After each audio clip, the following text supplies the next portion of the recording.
What up, though, my babies? You already know what time it is. It's my birthday. Is what time it is. No, what up, though? What up, though? It's time to talk it out. And it's still T Double's birthday. It's still Timtober. So technically, it's still his birthday. We went to Top Golf and had fun. He kicked butt. I might have won once. Mountain Duke's really went crazy. Was on the spot, but yeah. Mom did. She started off kicking ass. Guys made it back to another episode. Episode 38. Yeah. Woo! Period. I don't think that shows up down there, but we're not doing pop the balloon for too. Oh, I gotta change that. But yeah, we're on episode 38. I was looking down there to see the number. That's why. Oh, Lord have mercy. I seen that, but, y'all know I be doing my thing. Make sure you check out my reactions. And me and T Double, sometimes I get him to do it too. Come down here and crack up with me about Pop the Balloon. And make sure y'all check out the episode I was on, because it is hilarious. yeah, absolutely. Every once in a while, that's cool. I do it. But, it's cool. Cool little thing. Too cold. Shout out to Dog. Shout out to Cole. We do appreciate y'all views on all of our videos. The personal pages, the podcast. We really would appreciate it if you guys would go ahead right now. Just stop what you're doing and hit the subscribe button, right? Because we need you. We want you. We love you. And we want more of you guys to subscribe to join our Time to Talk It Out family. We trying to tell y'all, we be giving stuff away over here. Like, we nice. We nice with it. Share it live. If you see it live, share it. Share it live. Sharing is caring. Sharing is caring. And T Double, he real generous. He be buying TVs and shit, giving them away for free. Sometimes. I got one I want to give away now because it don't let me play the game like how I want to. I'm mad because I just got it and I'm just like, I don't even want this, but y'all might be giving it as a giveaway to our 100th subscriber. Somebody. Here on Time to Talk It Out's YouTube page. So stay tuned. Anything is possible. Anything and anything. Stay tuned, y'all. Absolutely. Stay tuned. So, y'all know, excuse me, y'all know we from Detroit. Period. So, like, what up, though? Is you cool? Shout out to them Pistons, man. My boy started the season off nice. Shout out to them Pistons. Okay. Go Pistons. Absolutely. We love y'all. We love our Detroit sports. Yeah, I know we repping it all every time. Man. Yeah. You know we gonna rep here. That's what we gonna do. So. Yes, we are all about sports, travel, current events, love, relationships, spirituality. Like, we are a well-rounded podcast over here. But one of our most joyous topics here on Time to Talk It Out is sports. It's the Lions. It's the Pistons. It's the Tigers. I'm even excited to see what the Red Wings gonna do. WNBA getting a new arena. Like, we love sports over here, and we are a hell of a sports city. The sports Just is saying. here, and the sports has just gotten better. So we got a lot of talent here in Detroit in our sports, Detroit sports. So yeah, be on the lookout. Speaking of, tickets is like $800-900 if you want to go to a game. to the Lions game? Well, hell nah. The Pistons games ain't that high. Well, not right now. So don't scare me like that. I mean, shit. but they was getting there around the end of the going. season. They had all all the famous rappers and stuff pulling up. Matter of fact, shout out to those guys, man. They did a commercial with Payroll, man. Shout out to Payroll, man, being included in the Pistons commercial. Okay, Payroll Giovanni talking about absolutely. Cash Doll best friend's husband. Absolutely. See, I be knowing who people is. Yeah, man. Shout out Don't to get it Dog, twisted. Detroit Pistons working with Dog to do a commercial. I thought that was Okay, that is pretty dope. cool. Payroll been around for a minute, put down Styles for a minute around Detroit. around the Honestly, world, so. y'all know I don't really be listening to Detroit rap like that. I just started to really listen to Detroit rap, so I didn't even know. I just not found out who he was maybe like a year ago. So, but that's what's up. Yeah, That's sure. definitely dope. Yeah, Yeah. Speaking of Detroit Positive sports, move. before I forget, and it gets out of order, this is a good segue to this next thing I wanted to bring up. Crunk Gym is coming back. Did you know that? Absolutely, it's coming back In November. Brewsters. And it's going to be at 670 Wilkins at the Brewster Wheeler Recreation Center. Brewster Wheeler Rec Center, absolutely. Yeah. It was originally in Southwest on Junction and McGraw. And then in 2020, it had made a bunch of different moves just trying to keep it going. They had started like this after school program in a suburb or something like that. But now I think the guy who is spearheading this new grand opening, I don't think he's black, but that's okay because he is very much he's invited to the cookout. Let's put it like that, okay? And he's keeping the traditions of Emmanuel Stewart alive and respecting all of that. So big ups to him. I'm excited about that. I might have to go learn how to kick somebody's ass. I mean, because I can street fight. Like, all my life I had to fight. I grew up on the North End and the East Side before that, like the deep East Side. But I need some, you know what I'm saying, training, like professional, you know what I'm saying, in case I got to knock a nigga out. And what better place to learn than Crunk Gym, as well as I know that that's very good exercise. Absolutely. It's like a full body workout when you fighting. So, trust me, I know. Because last time I did it, I was sore for like 3 days. I'm like, girl, you was like 40. You can't be out here fighting. Yeah, that's a big big movement, big thing to bring back Crunk. A lot of people back in the day, a lot of people used to go as when it was the gym. Yeah, so that's cool. Hopefully it makes that same move now. For kids coming up, self-defense type of deals, kids who want to just get into that type of deal, boxing. Yes, and it's needed because these kids is out of control. You know what I'm saying? Like, we always talk about this, the YNs, the YBs, but it's just like, it's really getting out of hand. Yeah, it's just you're reminded everywhere you turn, so. Like, did you hear about the 16-year-old who tried to rob the 40-year-old and they fought for the gun and the gun went off and shot both of them? Yeah. Just ridiculous, but at the end of the day, leave people's stuff alone. Leave people alone. People got guns, and people will use them just like you YNs got guns. People are licensed to carry, or people is not playing with y'all out here. Yeah, they not playing with y'all. Even grandma got one in the purse now. Hello, stop playing. Yeah, it's not those is not to be played with. So we need stuff like that for the kids to get involved in, so that they have somewhere to go to occupy their time, so they're not getting into stuff like robberies and stuff. Absolutely. They can see a future where they could possibly do something to make some money legally, you know what I mean? Yeah. And two, they can feel like they can defend themselves without having to shoot all the time. You know what I'm saying? Because a lot of these young men really is just soft. I hate to say it, but they ain't had a fight a day in their life. They don't fight. They brothers don't fight. They uncles don't fight. They know get a gun. You know what I'm saying? Nobody really taught them how to take a fight. Like Pop said on Friday. You're scared to take an ass whooping. Yeah, that's. You know what I'm saying? It's different. It's different. It's a lot different now. Yeah, everything is embarrassment. Right, like you're not gonna win them all. Just because you lose a fight, don't go get a gun, dog. That's cowardly shit right there to me. You lost, big deal. Get over it. Yeah, nowadays it's just embarrassment kind of runs the trade. People will turn down money because they don't want to be embarrassed, so. Yeah. Just to stay cool, to look cool, stay of a certain, be looked at as a certain type, so. Status. It's definitely crazy.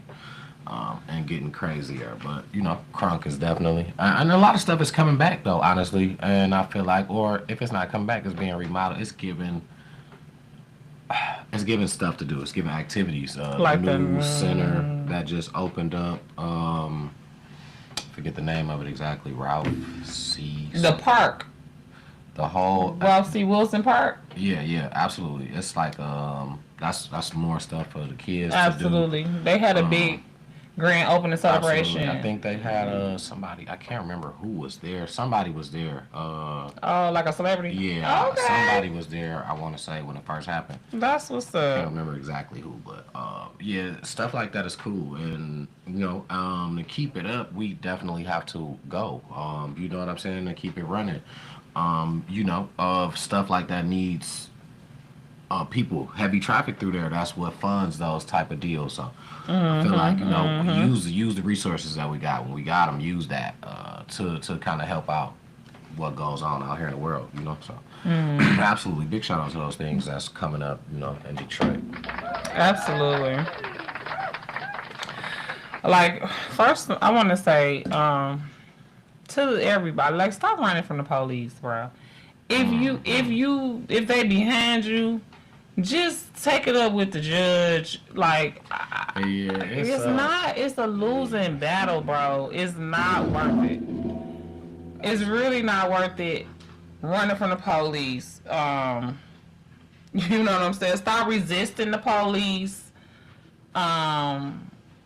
You know what I'm saying? Like, just comply. And that's not to say that there are not a lot of, overly aggressive police out here that is wrong. Like, but you give them too much ammunition to turn it around on you, period, when you resist and run.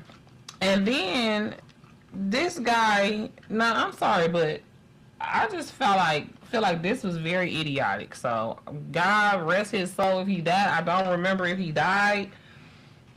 Forgive me to his family members or whatever, but it was just plain stupid for him to run from the police, park his car on the 5th floor of a damn parking garage in Southfield, and then jump 5 floors running from the police. Like, sir. When I seen it on Facebook, right, somebody had seen it as it was happening and posted it in real time. And they was like, I thought the guy was like trying to commit unaliving of himself, dog. Not trying to run, you stupid. And he got caught anyways. Broke your leg, got caught. Like, what the? I thought you was talking about the lady from on the east side, so that's kind of a reoccurring thing. Like it's happening over and over again. She ran from the police. She was her Shot car up. was facing the officer.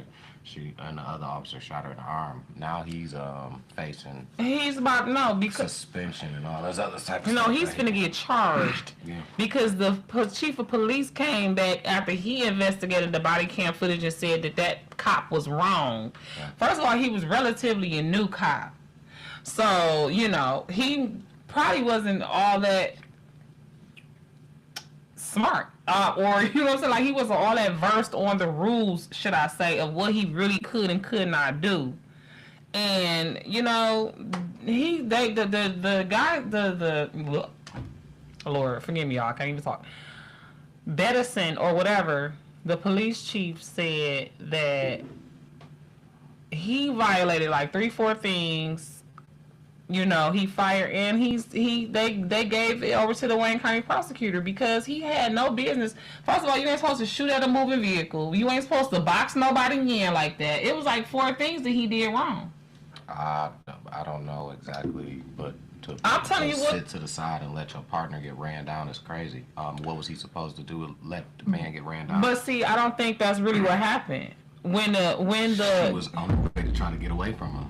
When the chief of police looked at the body cam footage, that's not what happened. He's lying. And that's why he's fired, and that's why he's finna go stupid ass to jail, and that's why hopefully that lady gonna be able to sue DPD. Because it's not never that serious, because what? She was driving without a license? I mean, without a license plate on the back of the car? You ain't even supposed to. The whole idea came from it was supposed to be her trying to flee. I don't know. And I had no license. I didn't say that. Did you read the story? Absolutely. So then, what am I missing? It's me, totally. I'm just saying that's where the whole idea came from, that why he drew a weapon is what I'm saying. That was just the whole idea of it, of her. But the thing is, they wasn't even supposed to been pursuing her no more. Once she fled, it was something in it. One of the things that they said that he violated was that it shouldn't even have been still going on.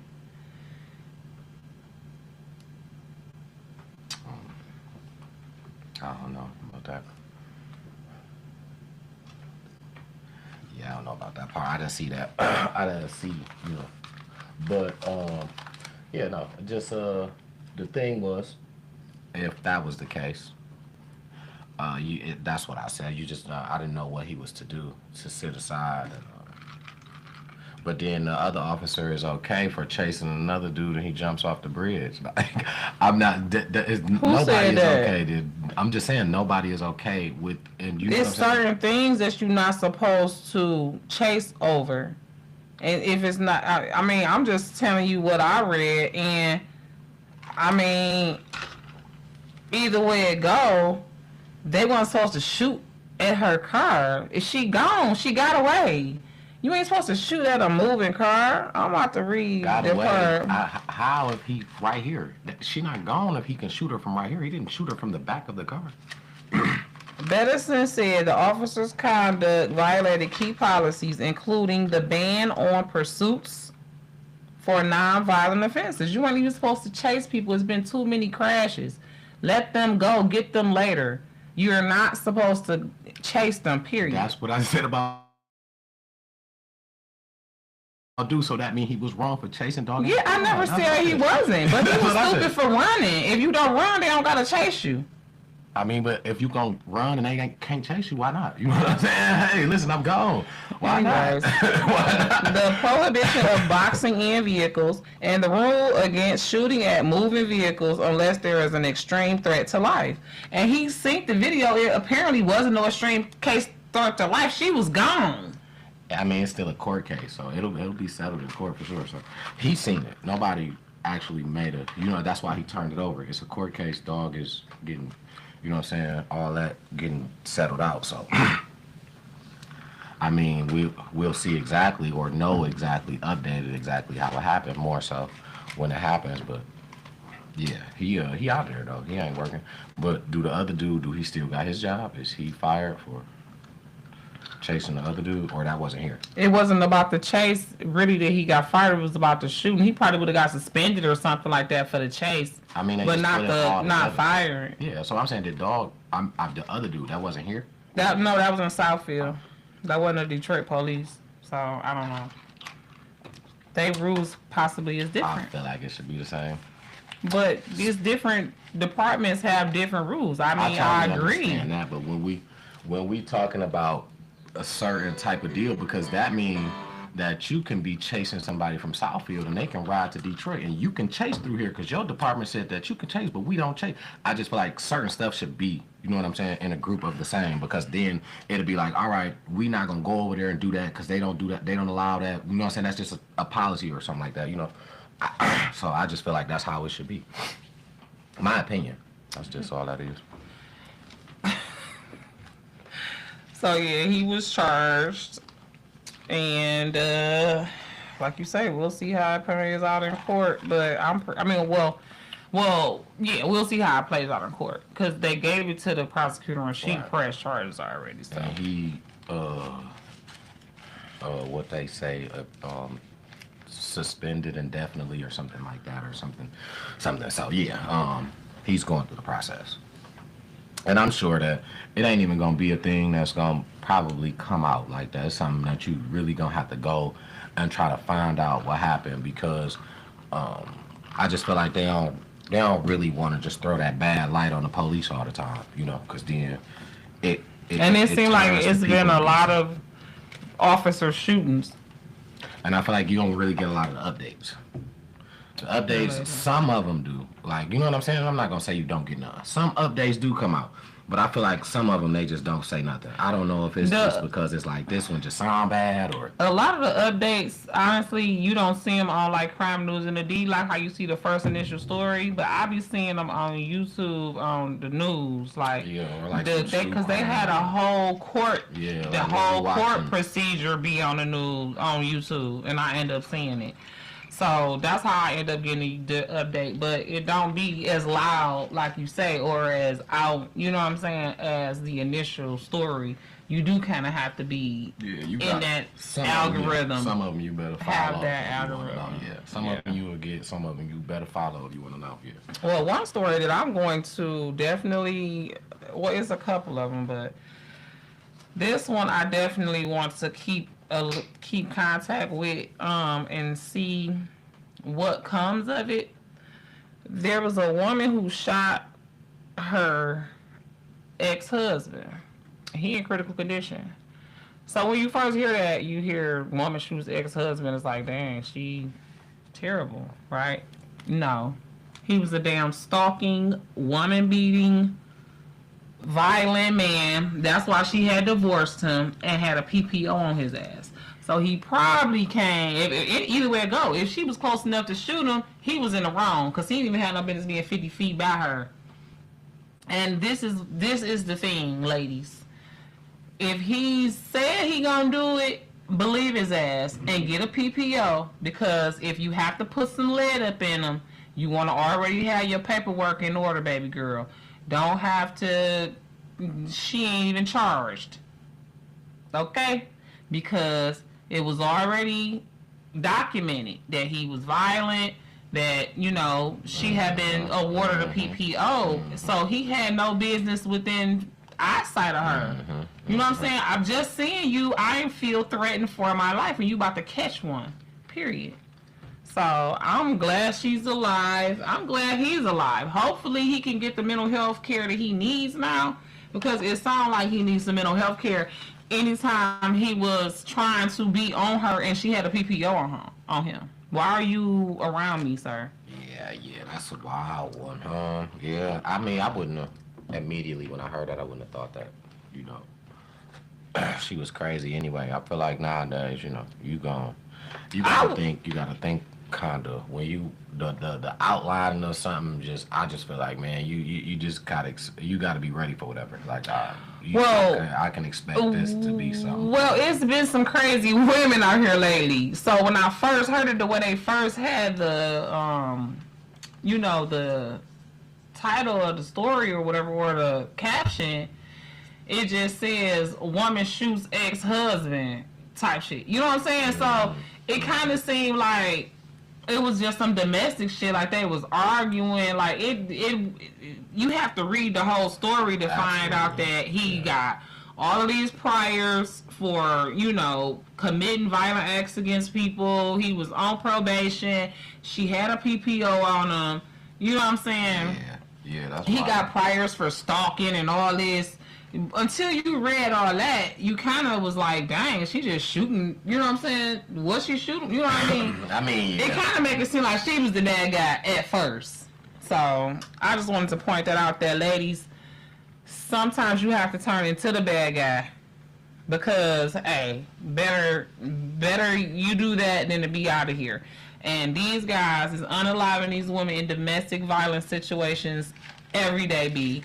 Don't let it be you. Get like this lady. Be on your stuff. Have your paperwork. Have your protection. And be ready to use it. Yeah. That's it. And be ready to use it. And like I said, hopefully he can get some help. Since he did survive the shooting. So. On a lighter note. Hopefully that's what they try to provide for him, you know, instead of just letting it just go by and just saying, oh, you know what, let him go, he's good now. Just let him roam the world free. He's good, like, yeah. Right. This man is nuts. So, it needs to be a lot of more help for people like that. You know what I'm saying? I feel like friends turn the other cheek on their homie knowing that your friend crazy, but you just be like, oh man, he all right. He's not. No, he needs some help. Call somebody. Get him somebody ASAP. People start looking together. It's very important. to help to encourage people to seek help. Yeah, absolutely. When they having mental illness, because for real, like, you got to have a little bit of mental illness, I feel like, to do what this next guy did. He got from Flint, drove up to Somerset, parked his car at the mall, then walked over and robbed the bank. There's been a lot of little robberies going on anyway too though, but I ain't heard no bank. I've been hearing people hit stores, man. That's crazy to just you think you just about to get away with robbing a bank like that. Like, I mean, if you just needed somewhere to stay, you just wanted to go to jail, you could rent a rail. You know what I'm saying? Like, Oh my god, I'm not doing that. you was crazy, but for real though. Run a red light or something. Go put some in your pocket at the store. You get, you know what I'm saying? You get 30 days real quick. Sound like you wanted 30 years. He needed somewhere to live. And 3 hots in a cot, right? He ain't need no overnight. He don't want no quick stay. Oh my goodness, that was so dumb. Yeah, he ain't want no quick stay. Now who dumber, him or the guy who stole the ambulance with the patient in Man, I just didn't even understand why he did that. Like what was he thinking? I didn't understand it, but and then wasn't he a younger dude, like a young guy? He was in black. I know that. I was glad he wasn't black, bro. When I first heard it, yeah, kind of, yeah. When I first heard it, I thought he was gonna be black. I don't know why. I thought he was gonna be black. That, you know, they steal buses, you know. Oh yeah. Yeah. That just falls right in the category. It just seemed like that was, but yeah, I don't know. I think the patient ended up being okay at the end. Even though it was on fire or some shit like that. The ambulance caught on fire. Something happened to it. Yeah, yep. It was something, but I think my goodness, that's just crazy. I was just like, long as person in the back was straight, because that's crazy to be in the back of an ambulance. And it gets stolen. I would be so scared, dog. It was like a MedStar or something like that. Yeah. Was it well, you don't know. I want to say, was it an old person in there? What kind of person was in there, I wonder. That's terrible, I don't know bro. how old the person was. No. That's absolutely but MedStar is a specific kind. Ain't that, you know, every ambulance, all them different color ones like that, certain ones be for specific call outs. So, you know what I'm saying? Depending on if they do only specific call outs, that kind of help you find out if it was an older person or not, at least. That's not crazy. Okay, I had one more thing that was kind of like. Now this is all of this stuff, y'all, is alleged. These people is innocent until proven guilty. Yada yada yada. You'll see the disclaimer later. But this last thing is really disturbing, honestly. But I'm not, and I need to fact check it because I don't really know. I didn't see it on the news, but I've seen it on everybody in the neighborhood, or you know, everybody in Detroit is talking about it on Facebook. Where this girl, her name on Facebook is I Love You Erica, apparently showed up dead on her mama front porch. After a date night, it's just multiple stories right now. Have you seen a news story about it? I went into. Have anybody shared a news story about it? No, I seen the actual. I seen the actual post that was like from, because I was trying to find. I think I did click her page. I clicked her page, and I just seen some stuff that was just being shared. Yep. And it was like an update where somebody said that the update that she was on the porch like that because she had overdosed. And then I'm just like, it's just, the story is just so, it's everywhere, you know?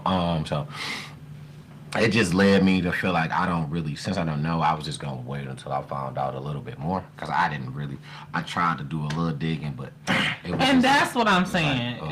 It was just like a lot of space, empty space. That's exactly what I'm saying, see, because, and I don't like that. You know what I'm saying? It's all over, you know, people's personal statuses and stuff, but I'm not seeing where's the TMZ story? You know what I'm saying? Like, not for real TMZ, but you know what I mean? Like, where's the proof, the receipt that it's true?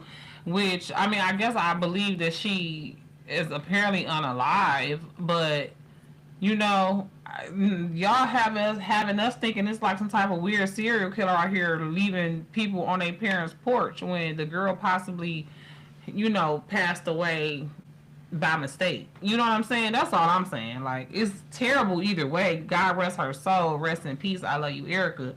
But like, don't have us paranoid. You know what I'm saying? That it's imminent danger to the community if it's not.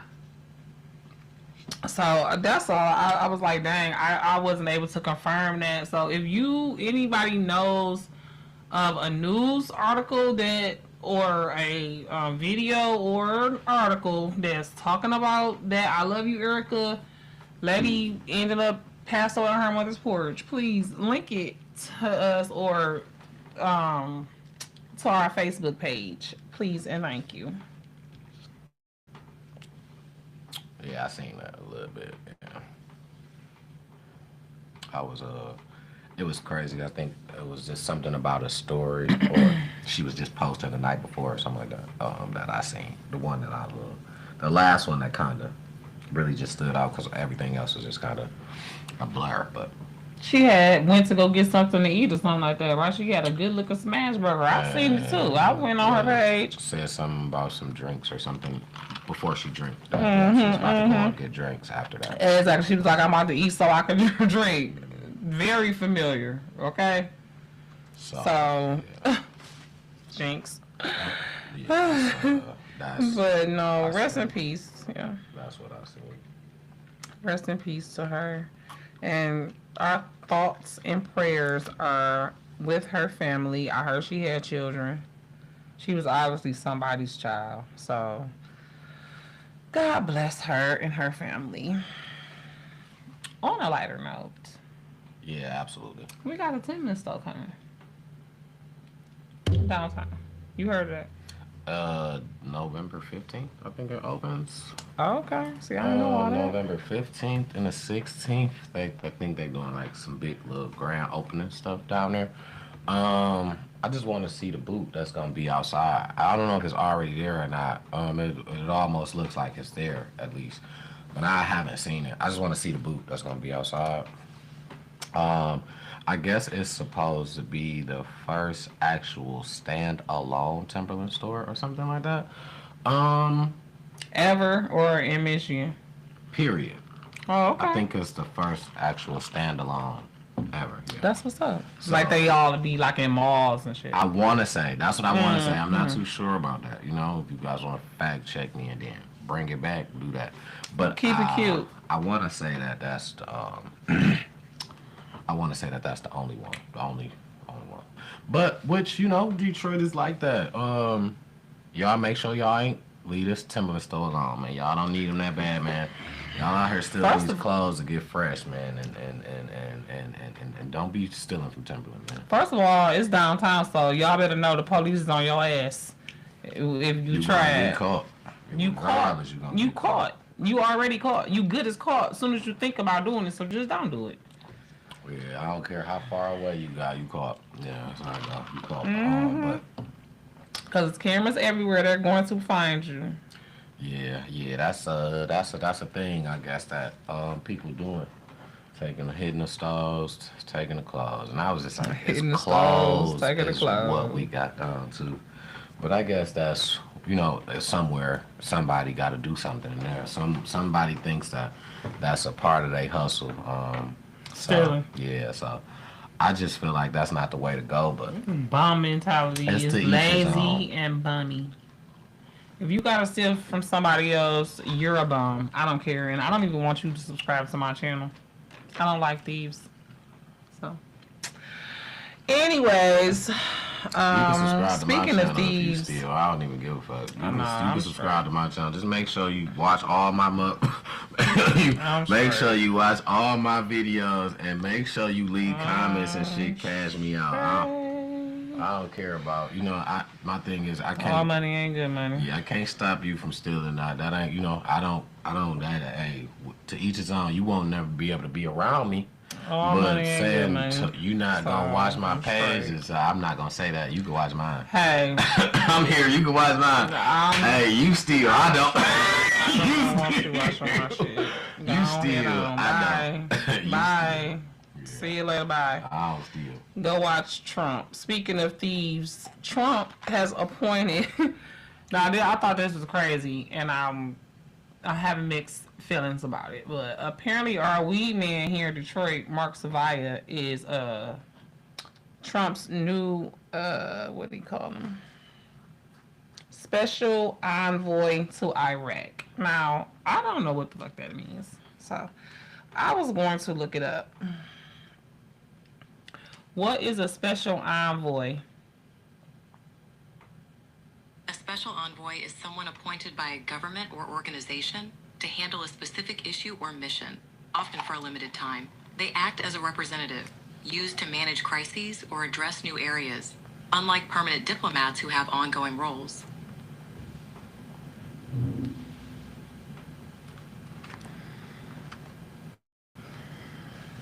So, like, why? That's probably where he's from. Um, More than likely, that's probably just where he's from. I mean, okay. It would make sense if that's where he's from. He came over here and scraped up all our money, and he's probably taken care of so much back there that he has somewhat of a name where he's from. So, because he's scraped up a lot of our dollars as a whole. I don't go there. I've been there a few. I don't go there now. It was a whole controversy on how they was using a lot of chemicals and some whole other stuff. Not saying that it was true. It was alleged. I don't know. I just didn't want to be in the mix. After that, I mean, I wasn't even visiting every day. You know what I'm saying? It'll be every once in a while. Talking about leaving bud. Yeah, prices were too high. And it was like, it was okay, you know? So, it was just like, hey, yo, I can just get this anywhere. There's nothing special about this. So, yeah, so I Yeah, no, I wasn't really nothing special about it, but that could be where he's from. It is. My guess to that. it is apparently. So that's why. But I mean, it's just Because that's what they do. I had a guy that I worked that worked in a gas station that I lived by. I can't say I worked in a gas station, but I worked in a gas station. I didn't get paid from the gas station, but I worked in a gas station. If you know, you know. I had a guy. He was from Lebanon. He Lebanese. He was from Lebanon. What he would do, make this money, buy phones, all type of iPhones, whatever. He would buy cheap cars and send them back, try to get it back there and sell it for a maximum, like a crazy price to them, So I can believe that soon as because I seen that too, but I didn't go no farther into it because I was just like, what is he gonna do? Like, you know what I'm saying? What do you want from over there? Like, you know what I'm saying? So I don't know. Maybe it's just good for him to represent for a minute, give you a good look. Maybe. I don't really know. I don't really get into the politics too deep, But I seen that, and the first thing I thought, that's got to be where he from. And I left it at that. And I was like, that's got to be where he from. But it makes sense. He came over here. He scraped up all our money. They love him. You know what I'm saying? But then you don't want people that's not from here. You know what I'm saying? He's clearly not from here. You're partnering with him. Sending everybody else out. So confused. Yeah, it's always some salt in the game. There's always some type of dirty stuff going on. You gotta kind of see what it is. Yeah, oh yeah, you better know. You know he paid for that. Period. better know That's it. what first thing I thought was he paid for it. You better know it. That's the first thing I thought. Because And why is the president teaming up with a weed salesman? You might as well say, you feel me? Like, come on. our weed man, like I said, Detroit's weed man is now the damn special envoy to Iraq, Yeah, so appointed by Orangehead. I mean, it's just the thing, like when you start to see certain stuff happen, whether you want to believe it or not, yeah, believe it. Believe it. Kind of like the sports betting deal. You don't want to believe that it's rigged and all. Believe it. I knew it was rigged. Just get with the Soon as I red start- team. That's what you gotta do. As soon as I started watching it, I could tell the shit was rigged, though. So as soon as I started really watching it, I'm like, this shit. Get with the red team, because now it's all coming out now. It's all coming out now. Chauncey Billups. And why have to be so many of our niggas? It's just that one that I heard so far. Just Rip Chauncey. Hamilton, I think he had something to do with it too. I don't know. He was just at the Pistons game. I ain't even heard nothing from him. He was just at the Pistons game, happy that we just got our, you know what I'm saying, we started the season off right on the win. I think I heard something bad about him in that situation. Allegedly, I could be wrong. Yeah, I ain't hear him. I ain't hear his name come up, but they said, so allegedly it has a lot of NBA players, coaches, and Italian mafia people. You know what I'm saying? Those are allegedly the main people. You know what I'm saying? Orchestrating this, running it. Terry Rozier allegedly gave out some very, very key information, telling people what to bet on. Damon Jones, also from Cleveland when LeBron was in Cleveland. So Please believe the shit's going on in the NFL too. And I believe it's got to be every sport at this point. I believe that just like they investigate the NBA, they investigate in the NFL too. They just ain't said nothing yet. And if these niggas got any half a brain, they'll stop. Stop hating on the Lions. Stop cheating on the Lions. And let these boys play ball. Yeah, I just I feel like if it's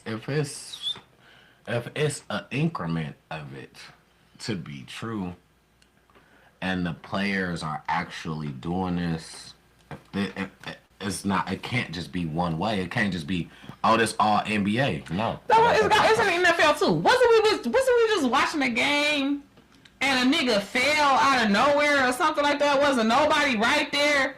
It was some weird. It was some weird shit that just happened. And I've been watching like how they hype up a moment about a player. Oh, he did this 200 times in a row, and they keep talking about it to make you bet it.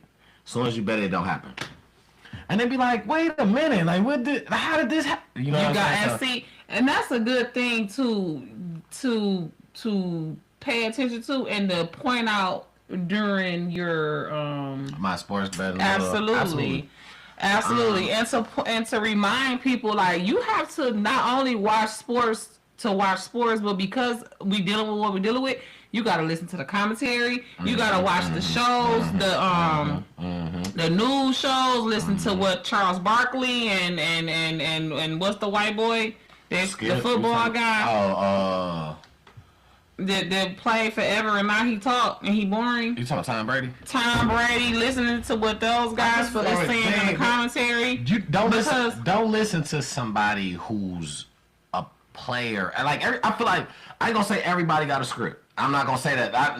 So what I mean by rigged, everybody ain't playing a part in this, and I feel like the main part is putting the higher people in the harder positions. It's restrictions on what you can do as the person calling the shots.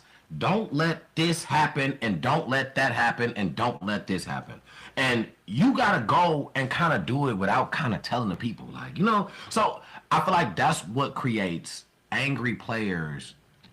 They just mad at their whole team. Like, I gotta get away from here because they not using me like how I want, and they go somewhere else and shine. They be like, you know, that was a whole scheme because they hyped you up so much. You know what I'm saying? They had you all hyped up.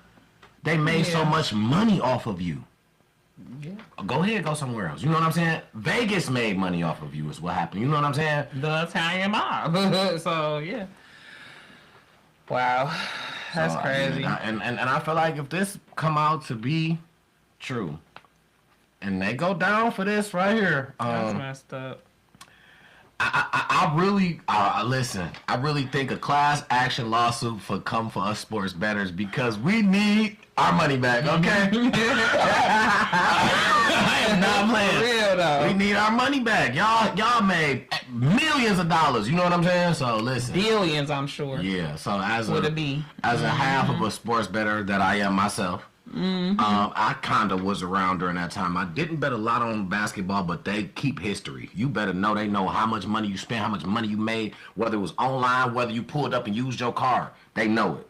So my thing is, hey, if you can go back and see that, long as I was betting on basketball, I don't care who I betted on. I don't care if they cheat. They was cheating in the NBA. Give me some money back. Run me at least something. You know, just like calculate a nice little $1,000 for everybody. It's 2, 3, 2,500. Something like that. Give us a stimulus. Yeah. Give us a stimulus pack. Stimulate me, baby. Okay. Fucking stimulus pack. Speaking of stimulus and free money, did you hear about the lady that got her winning Powerball numbers from AI? She put it in ChatGPT. Now, what? I shared this when I saw this scrolling on just Google. And I shared this to my page because I was like, I gotta be next. You know, their AI is also another thing that I feel like is in a minute it's gonna be taken over by if it's not already, because they have Taken over by who? the government, because they have an AI thing where it creates parlays for you. You can't do it off ChatGPT. You have to download this AI and it's a specific. it's a specific. One. Yeah, because see, they. In my opinion, I'm not gonna act like I got some type of inside information, but I'm like 99.9999999% sure. Like I almost feel like I know this as fact that the government definitely was controlling AI before they allowed them to give it to us. Probably. Ain't no motherfucking way they let us. Hands in there. Yeah. Yeah, ain't no way they let us have it before having some type of. Yeah. You know, and honestly, because that shit too powerful. Exactly. It's too. And honestly, they got restrictions on it that you know what I'm saying? Like the Chat GPT that we use in the AI apps that we have available to us is restricted. It is not nowhere near as powerful as the ones that they got. Yeah, what they can use. What right. they It ain't opened up yeah. it ain't opened up like theirs, for sure. It's not opened up Like think about it, the CIA, you know what I'm saying? Them motherfuckers probably know what we saying right now before we say it. The bitches probably could read our minds some kind of way. We just don't know. I don't know. Because the way this algorithm shit go and how they can figure out, you know, what you was just talking about, even if you ain't using your phone type shit. And it's like, I feel like it's been times where I'm not playing, y'all, and I'm not playing. There have been times where I literally did not say the shit out loud. I swear to God, all I did was Just think about some shit. And then next thing you know, it was on my phone. That shit's spooky. Or thought something and went to your phone and was about to type it in. I'm talking about don't even get through the whole first word, but it can go a whole question you about to ask. Like, that shit crazy. That just happened to me probably today or yesterday. That shit's spooky, yo. It's really spooky. And it remind me of some of the movies where, you know, the computer go crazy, AI go crazy, or like that movie where it was that interactive video where it was like the video best friend and the guy ended up watching this video obsessively and the video ended up basically coming alive or like controlling his mind. It was just crazy. Like it seems like some crazy shit. You know what I'm saying? Like I don't really like that part. And I do enjoy using ChatGPT. I enjoy the benefits that, you know, AI does give us as a society. But at the same time, I just feel like I don't know if I trust it. Honestly, but I do, you know, I enjoy it. I can't lie. Yeah, it's definitely it's a thing. I mean, you know, it can be a gift and a curse. It's one of those. So. Yeah, definitely. Yeah, but I just feel like with all this going on, and then you got stuff like AI that makes you, you know what I'm saying? We gotta go ahead because y'all ain't nobody about to bet no dollar. Because you've been watching this sport all your life, and you kind of know what's going to happen. You're not about to bet no dollar and make no 90,000. No, they don't want that. Hell no. Definitely not no bankroll like that. No, you're not about to do that. That's not about to happen. So you know, I just feel like me personally, I don't fool with the AI, the artificial, when it comes to me betting. Because I'm just going to, if I'm going to lose it, let me lose it on my own mind. You know what I'm saying? I don't want nobody else to help me lose it. Let me And lose I it mean, myself. and that's cool for you and people like you who know the game. Like we was talking about, you know what I'm saying, earlier. But people like me who like might not really know Right, the ins right, and outs right. of the Absolutely. game, you know, that's Yeah. what AI could do for me. Yeah, Like yeah. and on that thing, you probably could type in some question or whatever. Like how you said the lady And- just hit the lottery off of it, yeah. Exactly, you know what I'm saying? So it might help. Yeah, I mean, With stuff like that. Don't put all your pennies in one basket. Don't think No, that. you- You know what I'm saying? Don't think that I you about to agree. go there and hey, I'm gonna use That's AI. just not about to happen for everybody. Yeah, you gotta As a tell- matter of fact, now that this didn't happen for that lady, they probably gonna go in there and try to figure out It's a way about to over with. stop it. Yep, it's about over with. Because or everybody finna be doing or that about to shit. make you have to get one that you gotta pay for. That's gonna give you or all something wrong crazy. answers. You know what I'm Something saying? crazy. Yeah, they Yeah, finna so- fix that. I guarantee you. They don't like that shit. The lottery commission or whatever it's called. Yeah, that's definitely a wild one. When I seen that, I was just like, you know, big ups to that lady that did that anyway. Hell but yeah, man. I was like, I never thought of that. Right, like, why did I I think never of thought of that? that. So, Me too. but with multiple numbers, because I think it was like a Mega Millions. So It was with Powerball. a Powerball. Yeah, so- same difference though. Yeah, with multiple numbers, Yeah. and you can go from this to that. You know, it's like how many people got these many numbers to just be like, I play these all the time. Like, you know, you might got one set, two sets. You know what I'm saying? Mm-hmm. But when you doing kids' birthdays, how old they is, you know what I'm saying? So after that, you like, I don't even know how I'm what about to to say? put this together for real. You know what I'm saying? I don't know. 5 with 36 with some- 29. You know You what I'm got saying? some people that's crazy though. They study them dream books and they, you know, random shit that happens to them. They try to remember their dreams. As soon as they wake up, they got a diary next to them so they can write down their dreams. So they can play their lottery according to their dreams. Other people's dreams. Like I used to talk to this one guy when I was in my 20s. He was obsessed with the lottery to the point where it was a huge turnoff. Everything was about the lottery. He had all of them books like my grandma and shit. And he was like in his 20s too. He might not. He probably was in his 30s. I'm lying. He definitely was in his 20s too. But he was in his like mid 30s. He wasn't like no granddaddy type of nigga that you would think would be studying He the probably lottery. grew up with his grandparents. He had. I don't remember, but That's that probably nigga what was it was, crazy. though, to have to, or his parents was probably like that. He was crazy about that fucking lottery, man. Remembering his dreams, studying them books and stuff. I'm like, I remember back in the day they used to play Numbers in the Street. I don't yeah, know. my friend Denisha granddad. Now I don't know if allegedly, my ex friend, because we ain't been friends since 2008, but we cool now. But she used to be my best friend. Her granddaddy was the number man, and yes, house God, be jumping. yeah, they say it because it give you way better odds, you know, and you can could pay play- on the penny. I was like, gonna on say, the penny. motherfuckers be paying 5 cents on a Yeah, number on type the shit. penny Like is what what? they say. So that's why they said the numbers in the streets back then That shit crazy. was the thing to do. Like, you know what I'm saying? So, I don't know. yeah, I never could understand it. I was too young, I feel like, to understand it, and it just wasn't intriguing enough when because it was a grown up thing. You know, they was talking about how to get some money. Yeah. I didn't care. I wanted to play video games and shit. You know what I'm saying? Right. Long as I had enough money to buy my next video game, I was straight. That was me. That was me. I didn't really give a fuck about that. So, but now, you know, getting older, actually playing a lottery, scratch offs and stuff like that. Now it made me think like, damn, what was they talking about when they talk about the street numbers? I still don't even know what they were. I don't know. It was the lottery. What they did was they played the lottery, the regular lottery, but they would take your numbers and they just play a bunch of them, and they, you know, they'll pay you out. When Right, you win, right. they paying you. So But they got a different turnout than the lottery, though, right? They numbers ain't what the lottery numbers gonna be, right? yeah, Oh, absolutely. You go by the regular lottery number. Yes, I was so lost. Yeah, I was so lost. they go by the regular lottery. And I think basically the last time I actually heard about it, I was an adult, and the person who explained to me, he like, the more money you spend, the more chance you guaranteed to win.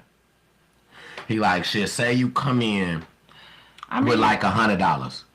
He like, that gives you a great chance to win every time you do that. He like, I ain't saying you gonna hit every night, but I guarantee you if you did it 7 nights, you gonna hit 4 out. You gonna hit 4, probably lose 3. You know what I'm saying? But how can he say that when the number is gonna be the number? How do you? That's what I'm saying, because you get paid out for something different. It's like, I don't know, like if y'all know street numbers, listen, I because okay, I couldn't ask my granddad. You know what I'm saying? I couldn't ask him. So if y'all just happen to been around and y'all was able to ask y'all parents, grandparents, whatever, about street lottery, or if you know about street lottery right now today, I want to know, how does it go? Like, because is it the way that he explained to me? The more money you spend, are you guaranteed to make more money? I mean, are you guaranteed to win? Or is it like, hey, it don't matter how much you spend, if you just don't hit, you just don't hit? I don't know. How does it go? Explain that to us. For me, personally, I need to know, because I just, it was something I always wanted to know, so I just need to know. I definitely need to know. I think I know, and I ain't gonna lie. I think I know, and I think that it's just regular. The only difference is that you don't have to go to the. See, people told me that it's not even regular, because they like, you don't gotta play lottery to play street numbers. That's what I'm trying to talk. That's what I'm saying. You not playing the lottery. You playing street numbers. They're gonna go play the lottery though. You see what I'm saying? Like, they're gonna get the money from the lottery because they're going to play the lottery. Like, if you playing 5 cent, right? And they got 5, or 10 other people that's gonna play 5 cent, or somebody else gonna play 10 cent or whatever. You know what I'm saying? They get into where they get 50 cent to go put 50 cent on this number. You know what I'm saying? On one number. Exactly. Oh yeah, no, I'm not doing that. I don't know nothing about it. I'm not doing that. If that's, and then those people who win. See, because here's the thing: if you come put 5 cent on a number, right, or 10 cent or whatever, and don't nobody else, I guess, let's say, don't nobody else put nothing on there, because you can't put, the smallest I think you could put is 50 cent. So 50-50, I think so. I think it's $1. You can do 50 cent straight, 50 cent box. I play my grandma numbers every day. Okay. So, but at the store. So, but what I'm saying, 50 straight, 50 box. That's on the same ticket. Yeah, you can do it 50. You can do a 50 cent box on one ticket and don't do it straight. You know what I'm saying? Because box, if any kind of way, or you can do a 50 cent straight and don't do a box, or you could do it like you said, 50-50. Or you could do $1. You know what I'm saying? I thought the 50 was the minimum, and you had to do it to where one ticket was $1. That's what I thought. I don't play lottery, so I don't know. So 50 cent is the minimum bet. So you can go to the store and play your number if you got paying 5%. But that's what I'm get a couple more cents and go. But they don't want to. But that's what I'm. But you got to think about really who plays street numbers. That I know. Seen older people doing it. That's what I'm talking about. So think about the difference between 5 cent now and 5 cent back then. You know what I'm saying? It still couldn't get a lottery ticket. It couldn't get. But this is what I'm saying. That's the whole point. The number man got money. He can go to the store and pay the 50 cent. You pay him. You picking the number, or is he picking it? You picking the number. He gonna put all your numbers in. You know how that man goes to the store. I thought he picking the numbers. I thought you just like, shit, I'm gonna put my money on what you, cause you the number man. So you take your numbers to him like you take them to the store. And he take your numbers to the store. So he gonna put some money on your number. So once your shit hit, he taking some off. Okay. Yeah. And he gonna pay you out. And if your shit don't hit, you just lost your 5 cents to him. That's how he make money. Oh yeah, see, I knew nothing about this, and so I guess I guess no, I guess it is. So you spend more money, the higher that actually is that. The more money you spend, the higher chance you got. Because the more money you spend, the more numbers you get to pick. I mean, well, yeah. You have A more. higher chance of winning. I mean, because nothing is guaranteed. That's right. Yeah, you got That's a higher right. chance. Because you got the ability to put more numbers in, but Right. if all you dealing with is 25 cents, you can't put shit but 5 numbers in. Just But like when if you all like, you- but when you like shit, if I go to the store, I was only gonna be able to get this one number in. you wasn't even gonna be able to If get I that go one to the number because number you only man, had 25 cents. I can right, You but can't let's say you got at the 50 store. cents. Let's say you got 50. I go. Let's say you don't. You know what I'm saying? I go to the store. I can only get this one number in. Mm-hmm. I go to the number man shit. I can break these bitches down to 5 cents a whop. I can get all my shit in. You know what I'm saying? And I might hit for I'm not gonna hit as much. $60, $70. You know what I'm Exactly. saying? I'm not gonna get the whole 500, but I get something. I'm gonna get because I get my numbers in. to where I can get enough money to next time I fuck around and go to the store and play my number. Right, because don't let me get that. Don't let me get $40, $50. Shit, I only pay 5 cents. You know what I'm saying? Exactly. So don't let me get $40, $50. Shit, nah, shit. I could play with him and the stuff. stuff. You know what I'm saying? Shit. Now next time it's on. So I guess that you know what I'm saying. I guess yeah. But I was totally lost as a youngster though. Yeah, I don't believe in gambling though. I don't believe. I ain't gonna say that. I believe that gambling is something. Really, I don't think it's a good thing because it's addictive. It's But a game for me. So. but just let's just because when we talking about stuff that's like scientific, we can't just say for me. Yes, everybody has your own. What you can now, when you do talk about stuff that has, oh well, it because it breaks down to over this and over that. Somebody has to fall in the category of, and I feel like what people leave out when it's a this or a that. Nobody. What you mean it's a this or a that. Right. So what? Because okay, when you say for me, right? You cannot tell me that because that it's a statistic of these many gamblers and that not many gamblers that you are one. You can't tell me that because what about other? Nobody that's not speaks it. about other. But the thing is, it's personalized for a person. Everything is personalized for a person. It's what you like and what you don't. So yeah, that is for me. Like that's But the thing. but from my understanding that's not. It's not just statistics. It's like science with brain reactions and chemical reactions in the brain and the endorphins that's released with gambling. It's not just a statistical thing. It's been studied and it's neuropsychological that gambling is addictive. It's not just because they counted the people. Yeah. But I mean, it's something that you really, that you have to really get into. The more you do it, the more susceptible to becoming addicted to it you are. It's just like any addiction. Just like if you keep it in moderation, you're less likely to become addicted. But it is an addictive thing. If that's the case, pretty much almost anything can be working, can be addictive. I mean that anything can be addictive, absolutely. At a point where you feel like you have done it so much that you need it, anything can become that. Okay. Well, anyway, next, because I don't really got nothing else to say about I that. mean, because that's just, yeah, right. Because anything can become. You can be driving and be like, I just like driving so much, I'm just gonna get out and drive nowhere. Anything can become addictive. Anything. But there is a spirit behind gambling. There is a spirit behind gambling. No, it's people that can't control themselves. It's behind in the gambling. Bible that there is a spirit behind gambling. I forget the name of it. It's the god of luck. It is a spirit It's behind people gambling. that can't control themselves behind gambling. Because that's crazy, right? Because with self-control comes with everything.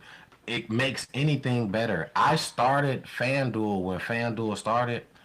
I probably bet like the first, I'm gonna say maybe the first like year, and just was like, all right, now I'm straight on betting for a minute. Downloaded all the apps when they started giving out the promo bonuses for the Super Bowl when the Rams was in it. That was like like 20 something when the Rams was in the Super Bowl with Odell Beckham. Downloaded it back to get all the free promos. Erased half of what I downloaded to keep to one of them I don't even bet on, period, unless they give me something free. And I'm never betting. I just went I didn't even do a bet yesterday, period. Like I feel like an addiction is different. Like I would have to do it. I'll be like, damn, I need to scrape up some money. But that's what I'm saying. I'm not saying you're addicted. I never said you was addicted to gambling. Did I say that? No. But you said I can't, because you said I can't say for me. No, you said I said because what I'm saying is I'm saying that you can't say that it's not possible for you to be addicted to gambling. No, I said no. That's all I'm saying. Now let's rewind to what I said because I didn't never say nothing. We didn't speak about addiction when I said for me. I said for me it's a game. You said you can't say that like that's for you because well then if that's what I expressed, that's not what I meant. So I apologize because that's not what I was trying to say. I wasn't trying to say like you can't say that you're not addicted to gambling right now and that it's for you. You're doing it. I totally agree with you on that, and I believe you, and I believe that that's and then that's how you should gamble. You know what I'm saying? Absolutely. That's what I'm not saying that. You know what I'm saying? I didn't mean to come off like I was saying that you're addicted to gambling and you can't say you're not. I'm saying that no one can say that gambling is just a game because it's really not. It's a spirit of luck behind it. Now, are you playing the game responsibly? Right. Are you playing? Yes. Are you not a victim of the addiction of gambling? Yes. Just like, you know what I'm saying? It's a lot of stuff that we may be able to dibbly and dabbly in and not get addicted to. You know what I'm saying? But that don't mean that it's not an addictive thing. And a lot of people look at gambling like it's not an addictive thing. Just like people look at sex like it's not an addictive thing. Just like you said, working out can be addictive.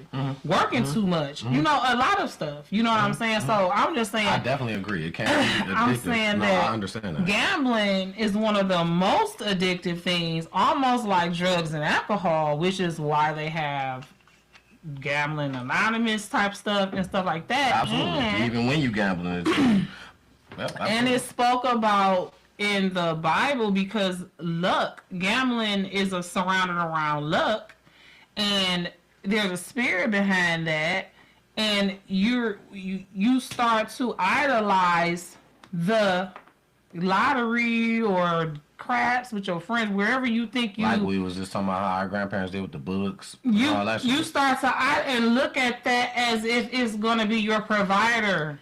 You know what I'm saying? As if it's your source. And you start to pay too much attention to it. People get to, like you say, reading them books and studying their dreams more than they studying the Word of God. And that's where it becomes a problem. So that's all I was saying. When it gets to be too much. Doing it for fun, you know what I'm saying, every so often, that's how you supposed to do it. I mean, if you do it. Exactly. If you do everybody ain't got to do it. A lot of people ain't even about to be like, I'm not wasting my money on that. Period. But, when you got to reach for the money to get it, don't do it. I feel like it ain't worth it. You know what I'm saying? I really make bets off I made 2 bets off $5. I put $3 on one, $2 on the other. It's just literally what I had because I had a little dispute back from the cash. Okay, listen. I don't know why y'all be playing with him. He do not play. Y'all is not about to take his money. Cash App, DoorDash, none of y'all. Cash App tried to play. So- Let me tell y'all why I got this dispute back. Right, I shared this moment. It was a little thing on Facebook on Walmart that if you click this link, you answer these questions, this survey, you get this sectional for $10. Let me show y'all the sectional. This it. So what happened was Oh my God. I paid the $10, but I was like, I'm not gonna put this on my bank card, right? Because I know better than that. I know I can go ahead and get another Cash App card anytime. I can cancel this. I don't really get no direct deposit. I don't care. This card be $0 11 months out the year, 11 and a half. I probably only have a couple dollars on there a couple times, but we ain't gonna talk about that. But anyway, so I was like, I know this is a card I can use. Boom. So I transferred my money to there, and I gave them $9.99 because I'm like, after this survey, if y'all gonna give me a sectional for $10, I'm gonna take it. And if you're not, I'm gonna dispute it. But it was all right because it was $10 at the time, so I was like, okay, I ain't gonna trip. I locked the card after I gave them the $10 immediately. What I noticed is they tried to hit the card again for like $14. They tried to keep coming back, but it was locked. They couldn't even do it. You know what I'm saying? So I'm like, I knew then. I said, this was a scammy. So I immediately went to dispute the charge, whatever. Boom. I put in my information. I let them do the work. I kind of forgot about it. I ain't even gonna lie. I kind of forgot about it. I didn't even remember. And yesterday I was playing Top Golf. You know, your boy, I'm working out for the PGA tournament. I'm Tiger. I've been that. You know what I'm saying? I let Tiger get his shine. It's my turn. I let him get his shine. I just wasn't playing right then. You know what I'm saying? But now, He was playing football. yeah, you know what I'm saying? So now it's my turn. I'm about to go ahead, golf it up. Tiger, yeah, it's your time, baby. Wrap it on up. Sorry. Yeah, wrap it on You're up. outta there. Because now y'all looking at the best golfer in the world. Craig. So I've been working out for the PGA tournament. So you know what I'm saying. And when I was working out for the PGA tournament, I happened to look in my emails because, you know, when you get old, you look at emails. When you was young, you're like, I'm not checking my email, I'm checking text messages. But now when you get old, you check emails. I check my email. That shit says some shit about, oh, the dispute was good and your favorite type shit. I went to my Cash App. That motherfucker said, cha-ching, $9.99. Bowling. And then Oh my I God. went and then, you know, I went and made my bet. So, you know, so yeah, that's how that happened. He is crazy, y'all, but he is not playing. That was a birthday gift for me. That came back like that during the birthday week. You know what I'm saying? They knew what to do. They did. They knew what to do. It was no coincidence that no King's Day was on your birthday either, babe. That everybody came together. It was like, F Trump, we not having no kings, presidents over here. We is the democracy. And, you know, I thought that was cool that they stood up for, but I heard it wasn't a whole lot of black people there, though. Yeah, and then I seen some stuff he tried to say about it. He tried to really just make fun of it. Of course he did. Of course he did. Of course he did. And I'm just like, why are you battling with us instead of... And I understand you can't make peace with everyone. That's not a thing. It ain't no way that everybody is gonna like you. I totally understand that, right? Why do you want to battle with us so bad, though? You know, that's what I don't understand about him, but it's probably something I never understand, so... Because he wants to be king, that's why. And he don't like the fact that Is that pop over there? here in America, we are all kings and queens. We are all in charge. You know, that is the beauty of our votes. No doubt. That's why he's trying to take that away. Speaking of, make sure y'all go vote.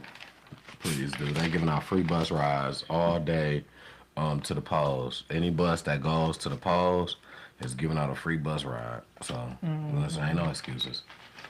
Yeah, we need to, that's the difference. Get in the people that we need to get in so we ain't got to do this, you know.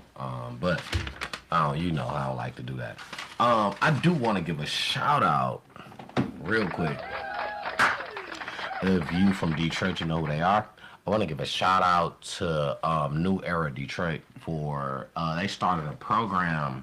They are a blessing. They started a program a while back where, you know what I'm saying, they help people and it was a mobile resource program. They started a while back, actually. You know what I'm saying? You pull up haircuts, all that. They paid several bills. They have paid over 10,000 people's rent, light bill, gas bill, all that. My God. You know what I'm saying? From that time till now. What a blessing.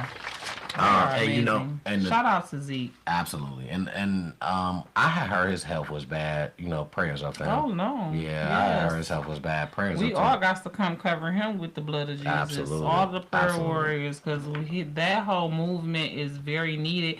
And I know he'll be safe and everything. He'll be healthy, but it's a blessing that I believe that it goes deeper than him. So I believe, God forbid anything happen to him, it will still go on. Absolutely, His legacy no. Yeah, absolutely, no. His name will still live. Absolutely. Because, you know, it's a new era movement. There are new era chapters in lots of states around the country from New Era. Started here in New Era, Detroit. Absolutely. So, Absolutely. Yeah, Absolutely. that's dope. And God bless him and his family and everybody involved with that movement. Yeah, it's been, you know, they've been making big moves. That's just proof that, you know, people ain't just talking here. People are actually putting foot to the ground to help. You know what I'm saying? And it's appreciated. And the thing is, a lot of people don't know. Listen, follow these guys. Find a way to get in touch with these guys. Get in the program. Volunteer, you know what I'm saying? Yeah. Donate. A lot of people don't know about the resources that's being given out. So anything I run across, I'm definitely I'm just ready to just spill it to you guys. So absolutely, that is, and the program is not over from my knowledge. Still going. They're still helping people. I like how they do in the summer. They do the hood to hood. I love that. I love it, man. I love New York, Detroit. Detroit 300. That's another one. They be Shout out around to here. that man. We talked about him when he passed away. Yeah, Detroit 300. Yep, they be right there at the schools, making sure that absolutely. kids get across the street and don't nobody kidnap these kids because I'm so tired of these kids. They done got the police on involved.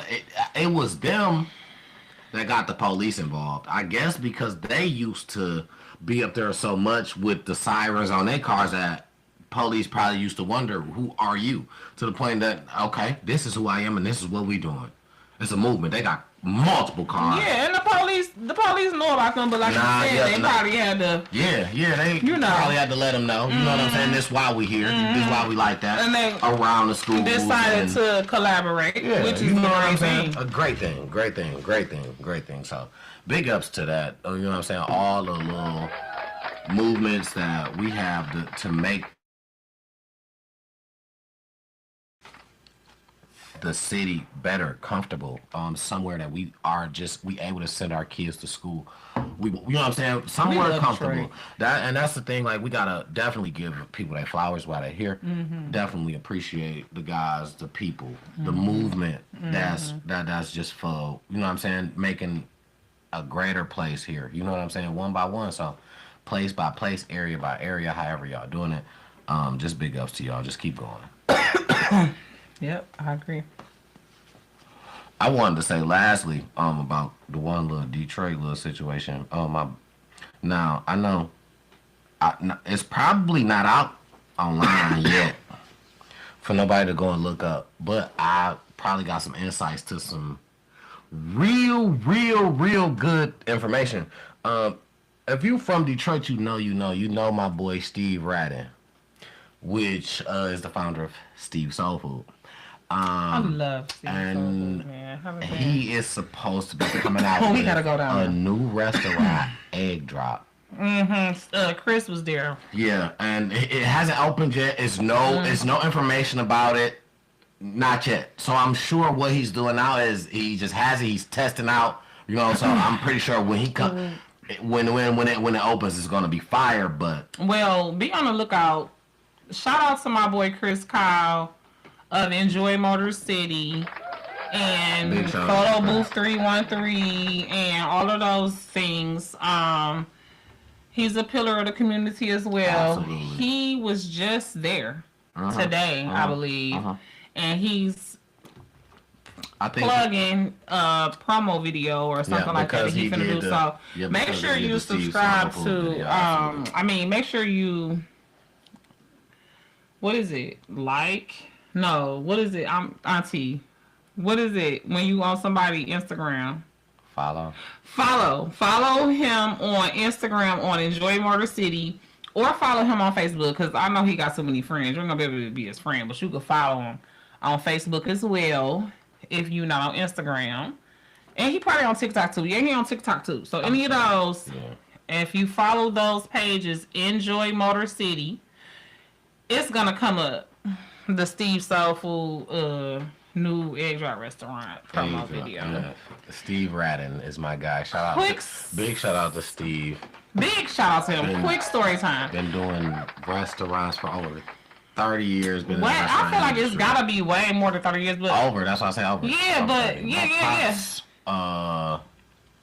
My pops, I think, if I want to say, my pops worked there for a minute, and we used to eat there probably every time they, it was like Sundays, every Sunday. We'd sit down, like, you know what I'm saying? yeah, my They had, dad like used the buffet to. style. I think they have buffet style on the weekends, right? They have it all the time. Oh, They all the still time. do. Okay. My dad used to take me there on dates when I was elementary school age because my dad died when I was in the That's lit. 4th grade. That's fire. So my mom would get me dressed up in my little Sunday's best, and he would come pick me up yeah, that's fire. and take me to dinner at Steve's Soul Food on Grand River. So That's where we went. I Yeah. left a comment on Chris's page today, and I told that testimony and just thanked him for those memories and fire, yeah. and gave him a big salute because Yeah. he has really. I'm sure a lot of people got those memories. Absolutely. Like Like we I just- said, like we my did. pops, it wasn't a every weekend type of deal. I won't say that. But because it was so many of us, you know, and growing up, you understand. Being young, when you just want to be somewhere, why we can't go here? Why we can't go there? Growing up, you kind of understand. But, you know, very appreciative for the times. Yeah, Steve Radden was able to provide. Yeah. My pops, we went to Honestly, Steve's Soul Food, Fish Bones. Honestly, it wouldn't have been nowhere that I would have asked to go. Right, As a kid, right, I right. wouldn't have known shit about. I want to go to McDonald's. And so I think that's why I say why we were going to my those, daddy so. was my daddy was 67 when he died. I was 9. So he was an old cat, you know what I'm saying? So I figured, you know, dad had a lot to do with it, and then with your dad working in the restaurant industry and stuff like that. But most kids, if they was going to Steve's, it was because their family was taking them there after church. Their family was taking them And there. we stay right around the way. You know what I'm saying? Yeah. If I'm not mistaken, my pops knows him. Like, They probably do. Mhm. knows him. Like, you know what I'm saying? So, Especially with your dad having worked in the restaurant industry so long, like I said, he probably did used to work for him 9 Absolutely. times out of 10. absolutely. So that was dope. That's dope. I'm excited to try that new restaurant. What is it going? It's obviously going to be breakfast. Yeah. Egg drop. So if you are familiar with the Vegas sandwiches that was famous, the egg sandwiches that was famous, that they have multiple of them. I'm a big fan, and when I say I don't know. What is it? that's what it. That's it, the name of it? It was like egg drops. Was we supposed to go there when we was in Vegas? So when we Chime Time had went there, when we was there, I think it was far from where we was at. I think I did look at it. I think it was far from where we was at. Okay. But Chime Time went, and that's what kind of. And then Keith Lee went, and then I was like, man. So the sandwiches are like, you know, it's a big bread, it's cut in the middle, and then they stuff it in. Oh, egg. wasn't it somewhere like here they was trying to? Nowhere here that I know of has those. Excuse me. Nowhere here that I know of has those. And Oh, okay. you know me, I'm gonna get outside, and I just don't. Yeah, I can't wait. So big shout out to Steve for that. I really appreciate. So is it a franchise? I don't. So I think his will not be like, you know what I'm saying, like His not gonna be the same as theirs. Just like his is his own. I don't believe he had nothing to do I don't know. No information came out allegedly. I don't believe he has nothing to do with any one of the other ones. But, This is just you, just thoughts. And I love food. So I seen that. I was going there. And I also seen that someone said that the best jerk food is at jerk something. I just looked at this place and I said, you know what?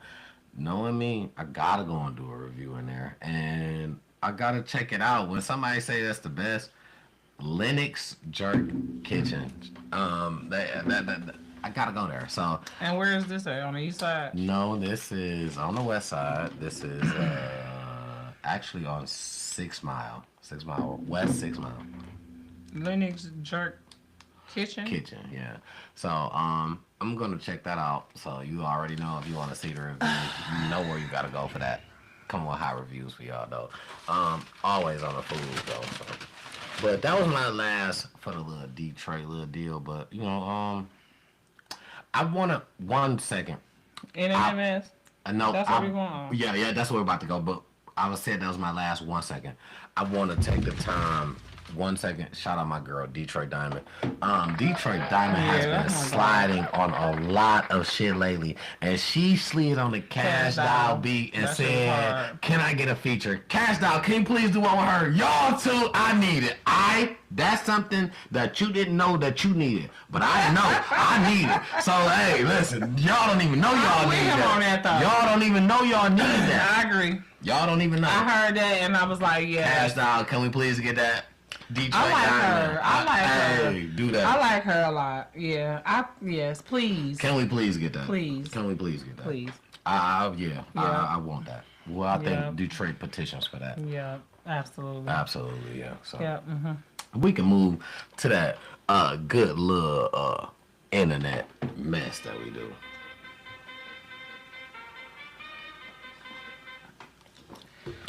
I think I got some greasy stuff. I don't know. It might not be as greasy, but I probably got a little bit of greasy. Okay. I want to start off with this one, and I know y'all know, and I just want to say my piece. Kevin McCall versus Chris Brown. Oh yeah, that's on my thing. I think. Yep, it's right here. And he say he on food stamps right now. Chris Brown hoeing this man. First of all, nigga, ain't nobody on food stamps right now. Chris Brown hoeing this man. So Chris Brown owe him. No, I said he hoeing this man. He told that I forgot what exactly he said on Twitter, but he said some shit, but he was hoeing him, and I was just like, damn, he going hard on dog. You know what I'm saying? And then they had Thug, a post of Thug, but I think this was a fake account. A post of Thug saying, I'll help you. But then he goes live on TMZ and said, I don't want Thug help. I want the money I worked for. Beggars can't be choosers, baby. I mean, because here's the thing. You can't be on here crying, talking about you ain't got nothing, and somebody offer you something, and then you saying, oh, you gonna turn it down. Oh, listen, offer him to work on the phone. I work with him. Offer him to work on the phone. Don't tell us. Go and do it. Hey, bro, listen. All right, you can give me that. I give you 4. I write 3-4 songs. I don't give a fuck. You can just have them all, whatever you do with them. Talking about to Young Thug? To Thug. Because... Yeah, Thug. I thought he was supposed to write his own song. But shit, if you don't feel like... You go here crying about money. Live. So if you don't feel like you want to take something from somebody that's offering you, I feel like then... Okay, listen, let me just give you these two. This $20,000 worth of songs. That, you know what I'm saying? Whatever you want to do with it. My thing is, I'm giving you the value of what you giving me if you offering me help. I'm giving you what I can give you. Instead of I'm still crying, and that nigga, you know Chris Brown ain't fucking with you. First of all, here's the thing. I believe him and Chris Brown got into some type of dispute, spat, argument, whatever. He did something to Chris Brown. Had some beef along the way. But here's the thing. Aside from that, right? He sold his rights to his music. You know what I'm saying? Like, he sold the music for a cheap amount. He didn't do business right. Like, that's not Chris Brown's fault. You supposed to be a businessman. He a businessman. He trying That's to what I'm get. saying. That nigga not being Kevin McCall, not being business orientated. He never was exactly. He crying right But now. that's the thing, though. He wasn't being business oriented from the beginning, and that's why he in this predicament. And now he want to cry, and act like he got his pride stuck up his ass. You know what I'm saying? And don't want to take something from Thug. But here's my thing. Nah, here's what I gotta say about that, because I actually think that was disingenuous of Thug. He don't really want to get that nigga no 25,000 million, whatever. He just wanted to piggyback or get some clout off of the situation. He wants some attention. He want to feel like he came through on it. He wants some attention. But what you gotta know is this. But what you gotta know is this. And all right, if that's what you want to do, I did not once call you, ask you. I didn't say nothing to you. You offered that to me. My rebuttal was I gave you at least what I felt like was the same amount in work. No, that ain't what I got from that statement. That I guess I must have heard it wrong, because I thought he was saying, no, he don't want the 25,000 from Young Thug. He want the money that he feel like he worked for Chris Brown. He want the money from Chris Brown that he feel like he worked for. He's not saying that, he understand that Young Thug is trying to donate some money to him. You know what I'm saying? But he like, no, fuck that. I don't want your money. I want that nigga's money. You know what I'm saying? Because that's the nigga that he feel like owe him. But here's the thing, he don't owe you because you stupidly signed something that says that he don't owe you. And that's what I'm saying. Like, because what you thought y'all was friends? What I'm saying is, my thing is this. He went on a whole nother podcast, pulled out the bridge car, he crying because he can't even finish saying what he's saying. If you are this hurt, if you are down this bad, I'm sleeping on my mama couch, ass nigga. Like, the thing is, I'm not gonna take nothing and say I owe, and you say you owe me later. So if you offer me something, I'm gonna tell you this. All right, let's make a deal. Let me do some type of work. Let me give you this work so you don't say I owe you that. Graciously, thank you for the offer. Graciously, thank you for the offer. Let me write you a hook or 3. You know what I'm saying? Since I know you write your own raps. But let me write the hook for the hook artist, or let me write you a hook or something so I can at least feel like use it, I worked for it. You know what I'm saying? Because I don't want to take no handout. But, you know what I'm saying? No. You want to know why? Because he knows that he don't deserve no handout, because it's not that he's a victim in this situation. He's an idiot, allegedly. You know what I'm saying? I just feel like that's business. You know what I'm saying? When we talking business, that's business. If I don't want to take no handout, I'm offering you what I know, my knowledge in some type of way. I don't give a fuck if you do this. I already go ahead and cut my grass. Fuck it. You ain't got to cut your shit. I'm going to edge your motherfucking hedges. I'm going to motherfucking cut the leaves off your motherfucking fence. You know what I'm saying? For the next motherfucking 3 weeks. Whatever it is that I have that I can offer you. And I don't know. Don't come on and play with me. Not no Diddy shit. I'm all not. but the thing is, you know what I'm saying? Like, what this nigga look like? On some real shit. You know what I'm saying? If I can cook like a motherfucker, shit, I'm sorry, I didn't mean to say that. I'll motherfucking cater an event that you want me to cater. That was not nice. I'm so sorry. The truth is the truth. But no, because his mama think he fine as hell. Somebody think he fine as hell. It's always gonna be sorry. that. That's why you should have put to me. He's just not. I was gonna say he's just not aesthetically pleasing to my eye. Mm-hmm. But that doesn't mean he's ugly. You know. Mm-hmm. He kind of reminded me of Iman Shumpert, which is another one that's not aesthetically pleasing to my eye. You know, Tiana Taylor. You know. She went all up and through there, but me personally, All right, now go watch her pop the balloon, because I don't know what happened there. On Pop the Balloon, none of them was aesthetically my type either. They all had something that I would have popped a balloon. But I was listen. It was a joke. I was like, when I want to pop the balloon, free promo. Yo, lighter, free promo. That's as well. Free promo. As a networking opportunity, I met some extremely nice ladies on there. We all help each other now engage and get, more, I ain't gonna say all. 3 of them. We like and post on each other's shit to where we helping each other get our Facebook stuff up if nothing else. They're not on YouTube. I went on there because I love the show. My mom loves the show. You know what I'm saying? And yes, I knew that, God willing, it will be an opportunity for us She almost got married to be seen. What? Go check it out. What episode was it? Yeah, go check it out. I almost got married. Episode 60. On the show. Go check it out. Yeah, I almost got married. Right. On the show. Go check it out. Listen, free promo. Okay, so that's free promo. She crazy, man. Oh, you know what? So funny. I heard this and this just kind of threw me because this was just it's sad right now. Jamaica got a storm coming. Shout out Dr. Marcia, my boss, co-worker, auntie, sister, friend. I love her. Dr. Marcia is from, and Rachel, her little cousin, my former co-worker. Like, shout out to them. Like, oh my God.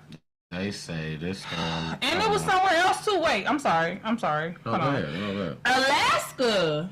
Something happened there too. See that, Don? That's new. What happened? They both had storms. No, Jamaica's is coming. It hasn't came yet. I think Alaska's passed. They saying it's so bad that they telling people to evacuate, but they closed the airport down. Planes go out at first, but now you can't go. Yeah, they closed the airport down yesterday or day before yesterday, something like that. When they first heard about it, it was like people that rushed and got it. People that rushed and got it, they got out. But the people who didn't, you stuck.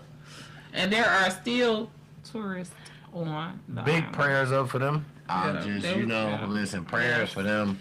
Yeah, because we going there in December of 2026. That's the thing. I don't want it to look different. They say this could be so crazy that it look different.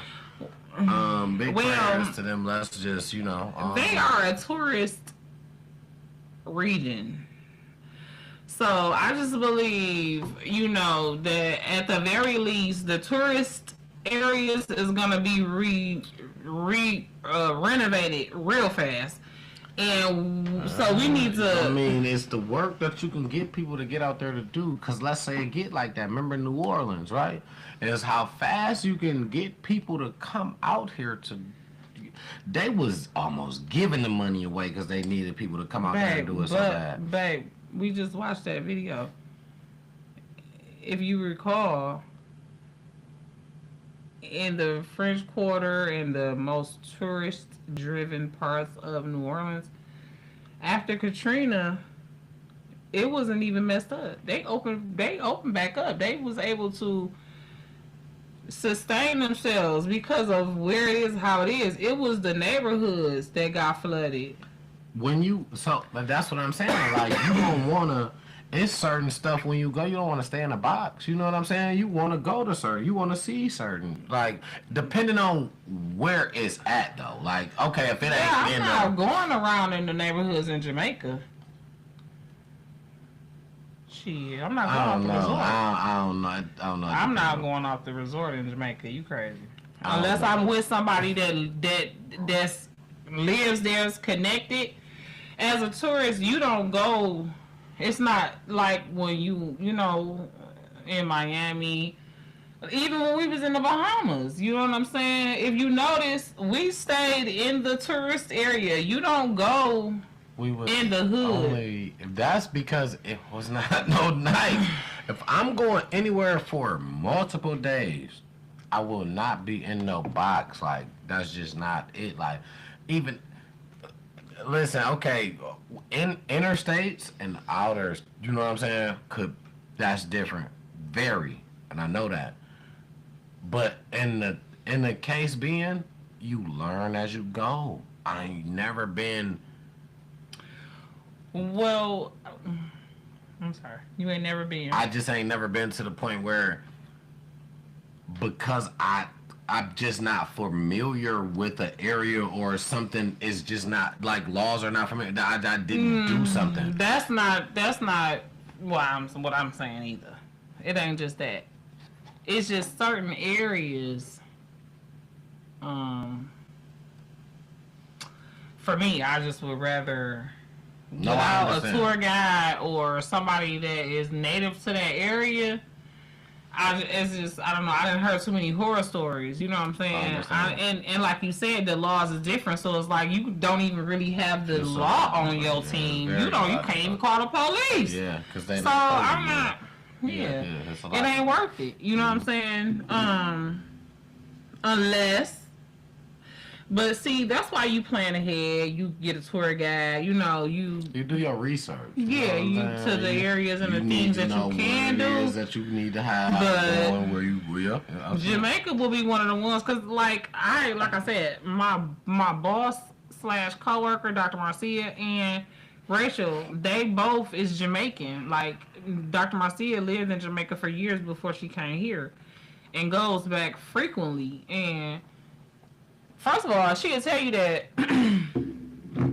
where the tourists really be at, like Montego Bay, is really something else. It's really like a suburb. You don't want to really go to Montego Bay. You don't really want to go to Kingston. You know what I'm saying? Like, you be in the little suburbs. That's like somebody saying they came to Detroit, but they really was in Dearborn the whole time. You know what I'm saying? Yeah. It's like, or you really was in Livonia the whole time. Or, it's a lot of stuff you can do. You can have fun. But you're a lot safer. Yeah.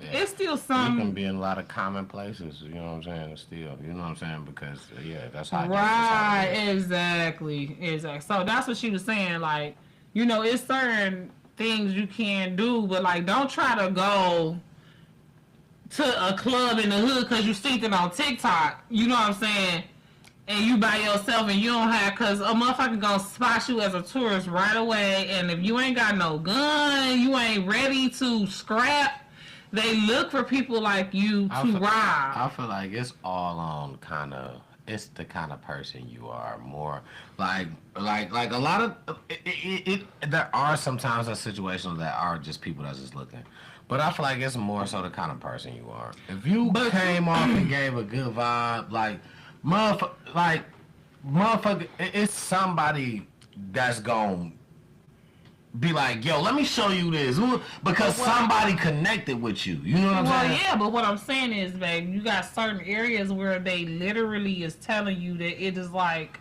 red flags to even travel to these places. I think about that. So you I think definitely about don't. Because they say that don't go to the hood, but let a tourist come and go to the hood, and you just a person that, you know what I'm saying. I ain't say you just gotta be like, just willy-nilly accepting everything that somebody's saying, whatever. But if you just a person that give off that good vibe in the hood, somebody gonna take care of you. Like, damn, this nigga cool. Damn, bro, where you from? Hey, boy, it depends on the moment and the vibe. Like, it's a lot to go with it. You can't just say, cause you came from...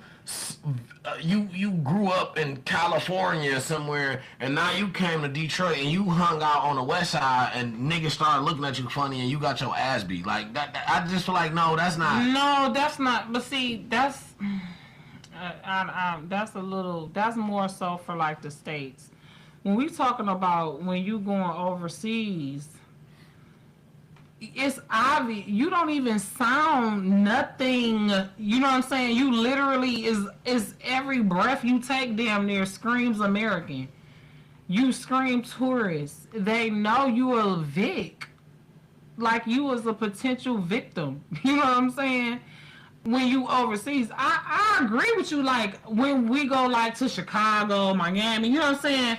Because it's one hood you've been to, one hood you've been to them all. You know what I'm saying? If you can survive, if you know how to act, if you ain't on no bullshit, if you, like you said, the vibe is right, and you might even be able to get away with it in them other countries. Like you say, you run into somebody that vibe with you and want to protect you. But that's what you're going to have to do.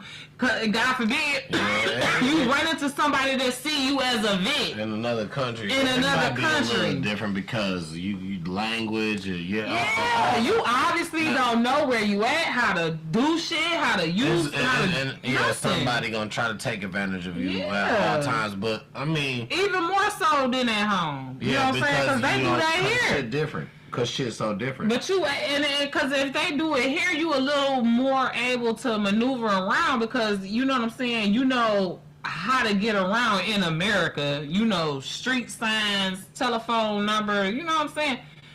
I wouldn't if I'm in Jamaica unless they tell me when I get off the plane. Is it 911? I don't know. How the fuck do I even call the police over here? Because I know in some other countries, the emergency number is not 911. Yeah. So, you know what I mean? Shit like that. You go over here, you know for a fact you ain't got your piece. If you a concealed carrier in America, you're not taking that bitch over there. You a tourist. Yeah. They got guns, though. They got knives. They got gangs. They got all kind of shit. Go there, you naked, but see. So I don't have no problem with staying on the resort, and that's why they have so much on and around the resorts. You know what I'm saying? To where I'm an outsider, and I'm gonna be outside, but I ain't mad at that. You feel me? That's cool. I listen. That's a thing. I'm sure a lot of people do that. Stay on the resort. Yeah, I'm staying in my designated area. I'm not trying to go too far out when I go out the country. Nah, in the United States, I want to explore. I want to see how the left hand drive, all type of shit.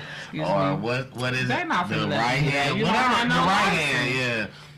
You don't have no license. They're not about to let you. I'm not going right now. I'm not renting a car tomorrow. I'm just saying when you go overseas. Cause I mean, I was like, damn, you know, how do you? I asked that when we was in Africa, like, how do you rent a car if you come over here and you know, as a travel agent? That before you go. You cannot. All right. That's how you do it. Nah, whatever you said, that's how you do it. I didn't say nothing. I didn't say you could do it. I mean, because you would have to go over there and take the driver's test and all that shit, I would expect. Because you got to have a license to drive the cars over there. Oh. You got to have a Kenyan license. Well, I was in Kenya, so that's what I can't speak for every fucking country in the world, obviously. But when I was in Kenya, I was curious, and I asked, and they're like, well, if you can get a Kenyan license, you can rent a car.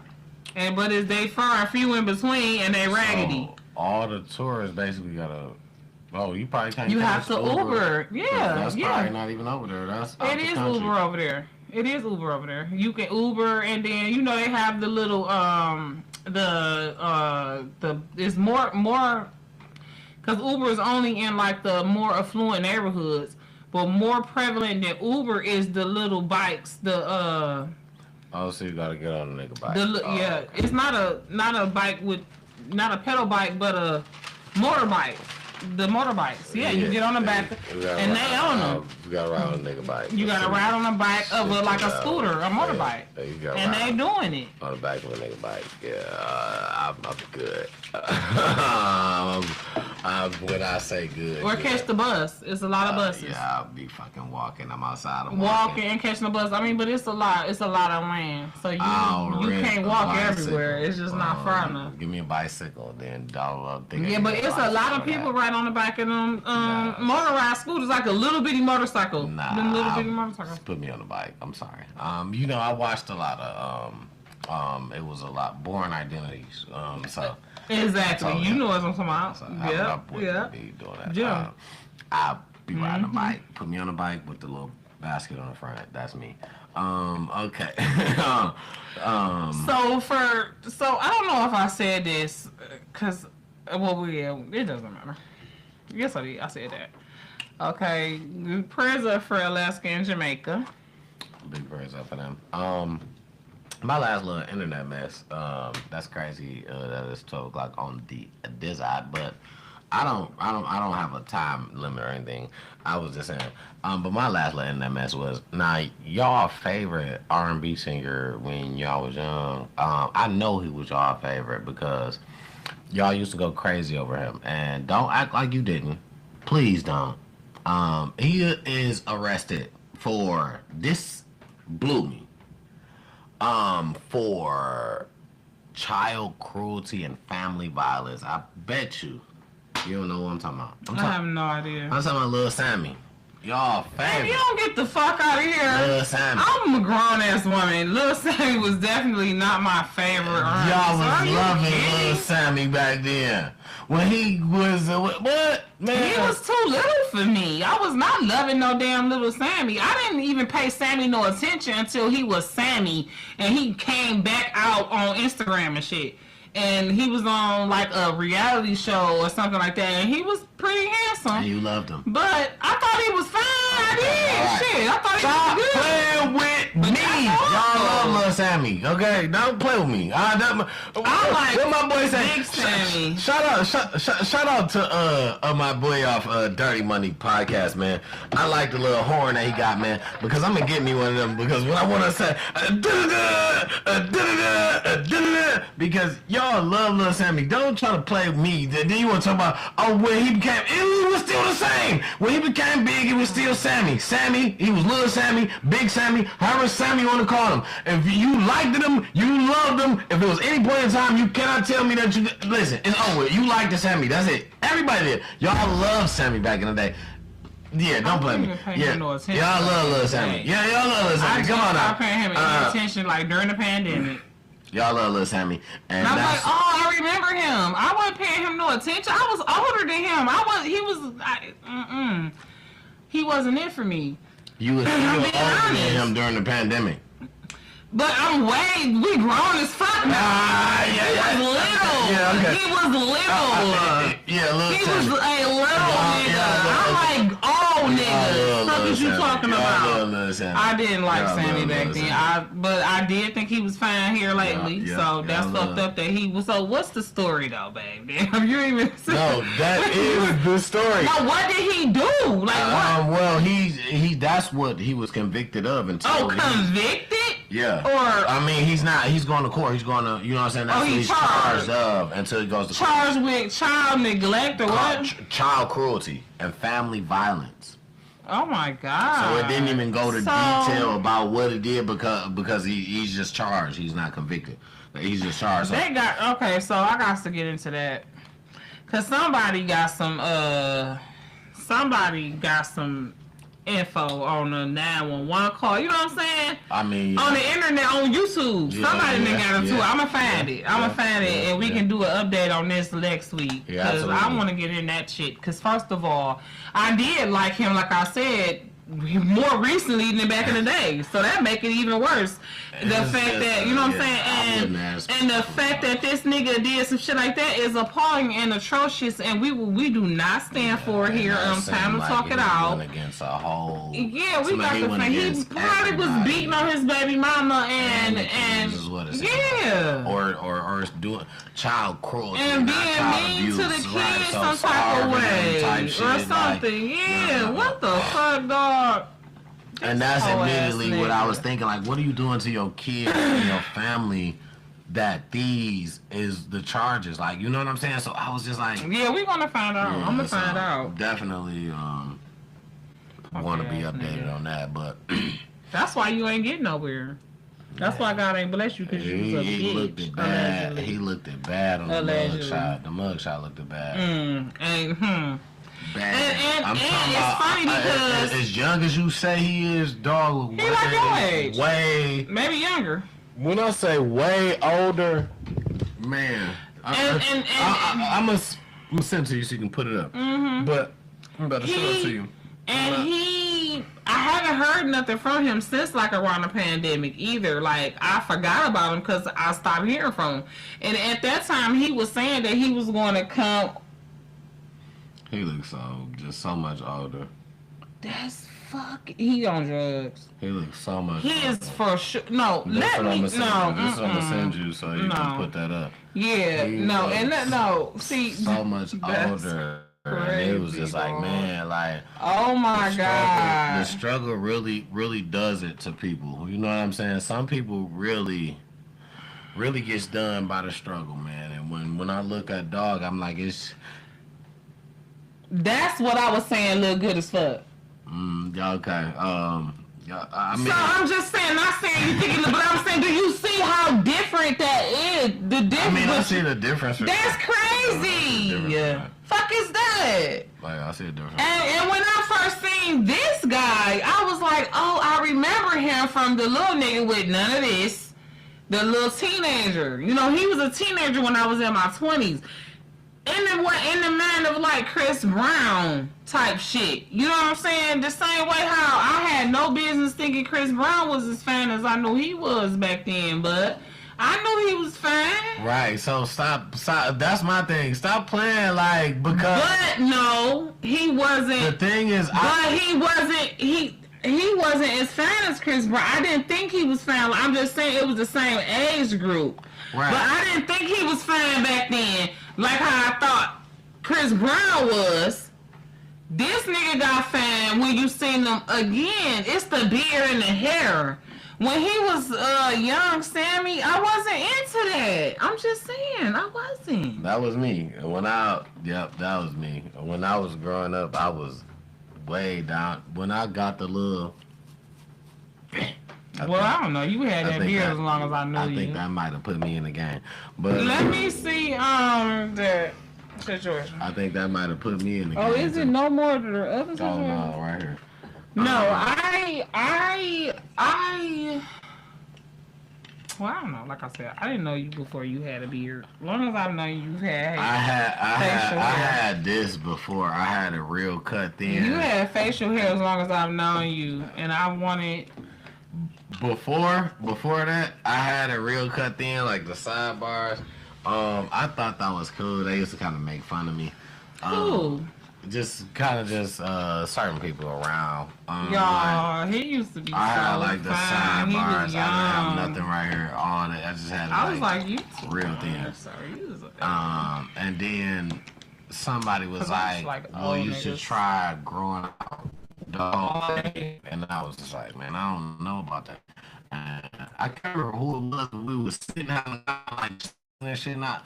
And I can remember somebody was like, man, you should just try growing out your whole shit, bro. Like, boom. You know what I'm saying? Because I had like the handlebars, whatever y'all call the shit. And I was like, man, fuck it. One day I was just like, man, I ain't giving this shit cut. I'm just gonna try. I'm just gonna let it. Before I go to the barber shop, I'm gonna let it kind of just grow so he can cut. So when they first used to cut my shit, they used to cut it so down so far. And I used to, you know what I'm saying? I used to have to tilt. Now, during the time, I think I stayed in Warren. I didn't even stay in Detroit. I stayed in Warren when I had the handlebars and switched from the handlebars to the full. So I was going to I ain't gonna say not real barbers. They were real barbers, not Detroit barbers. So when I basically switched over and Was they white? no, Okay. but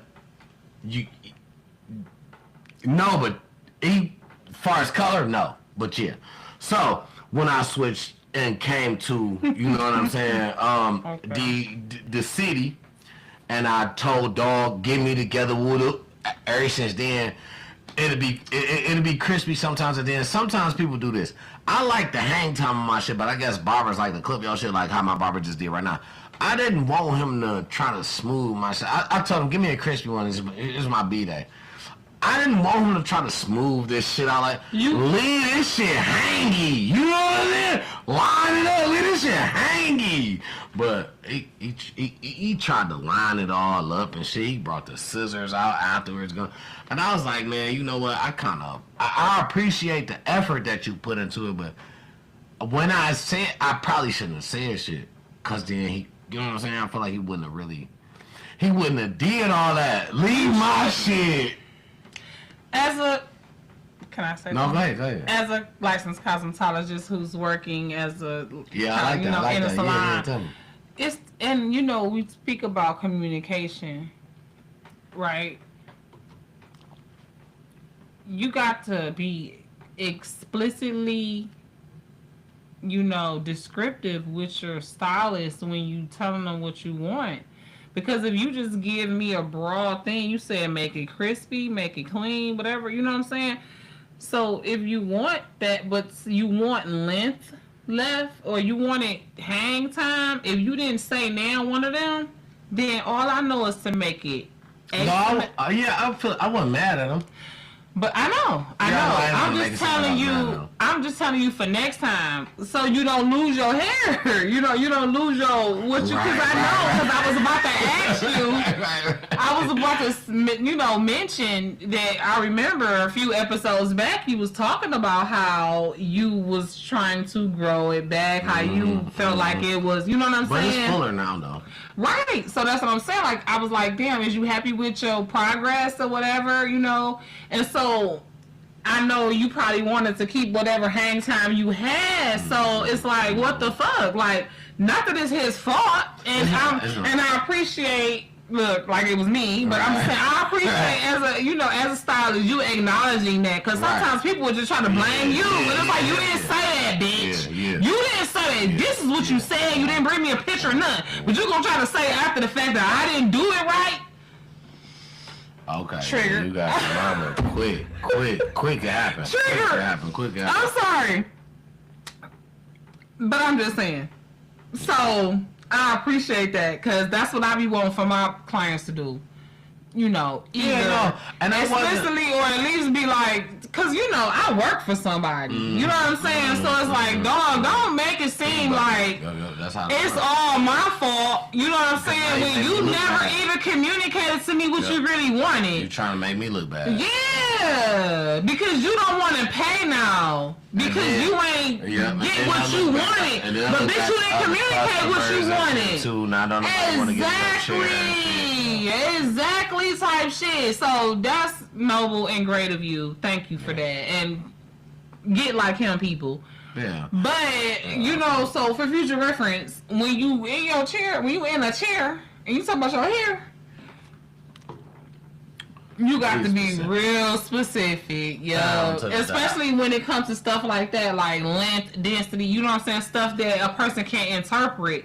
If you don't want them to interpret it, if you don't have in a certain area, this is, because especially when it comes to your length, you can't get that back until you get it back. Until you get it back, yeah. So I feel like when I told him make me crispy, that's why he was trying to make sure everything was like crispy. Asymmetrical. Right. You know what I'm saying? Symmetrical, yeah. And he brought the little scissors even down here, dude. And when he brought once he did that, I'm like, yeah. And when he brought them scissors out, you should have asked him like, okay, now I want to keep my length. You should have at least said that, like, maybe I didn't say that. Maybe you. No, I trust him. But this is what I'm saying. It ain't that you don't trust him, but he didn't understand what you wanted. But I ain't mad though. Still, I know you outcome not. Because I feel like as a beautician barber, you ain't about to, and this why. Now people tell me this. Oh, female's gonna make your shit look better than a nigga is, because a female look at a nigga like I'm gonna make this. But I got a thing with that. I'm not a fan of letting females do my hair, cut my hair. Now, we were talking braids? Hell yeah. Do me up, baby. Line up and shit like that? No. I'd rather go to the barbershop. That's something to me, right? It's females that work in the barbershop. Absolutely. It's female barbers. That's all they do. Absolutely. And I'd rather go to the one where they let you get the... Okay. But, Get the what? The, Haktua. But, anyway, I'm sorry, where is that? I was trying... Because I need a haircut. You can't go before I go. I got females give you all tour in the chair while you get the cut. I gotta tell the barber, hold on. Where is that? I don't know, but we gonna find out. I'll let you know. I'm gonna pull it up for you. He on some bullshit. No, I don't know for real. I don't know where the location. But it's finna be Facebook after dark. no, but anyway, no, but on some real, I just got a theory. You know, I just like a young, crispy. I ain't gonna say young. A more modern, my age, because you understand what I want, because we are in the same age group, and I call myself young. That's probably why I say that. But I am young anyway. But so when I go for a barber, I'm looking for that. So when he did, I'm not mad. I trust your vision because I understand that they looking from their angle. He turned the chair a million times. You know what I'm saying? He trying to line it up. I appreciate that. As you know what I'm saying? I even tip dog an extra $5. I appreciate that. So shout out to my boy Stan. Stan the barber, man. Man, listen, right on Grand River at Crispy Cut. Shout out to my boy, man. Listen, so he definitely be having you looking crispy. I appreciate him. Okay. Yeah, absolutely. I mean, cause I like you when you looking rough and rugged, but I definitely love it when you come looking like my Lance Gross. So, yeah, sometimes I can get my. I'll let y'all have it, but it's mine. What they say, he clean up nice. Yeah, you know what I'm saying? I can clean up Anyway, real nice sometimes. Do you like hair on your coochie? Is that a question for me? I ate suckers off the carpet. I don't understand. Like, I'm gonna take it any kind of way. I mean, I'm just saying that's a question for everybody because we are moving into Time to Talk After Dark. I need a dun dun dun. That looked up. Okay, that looked up. It was close. This is the question of the week. Okay. New But segment question of the week. But what you mean? So what you mean like? So what you mean like hair? Like, is it gonna be like that every day, or is you saying do I like to eat it like that? Do I like to smash it like that? Like, what are you saying about it? Well, the question is for all of our viewers. Okay. Right. So okay. for women. Right. So I'm trying to get a clear understanding for everybody. So I want. Let me. Okay, my bad. Finish. My bad. I wasn't trying to cut you off. Okay. No, it's okay. Because I do it all the time on Oprah. Okay?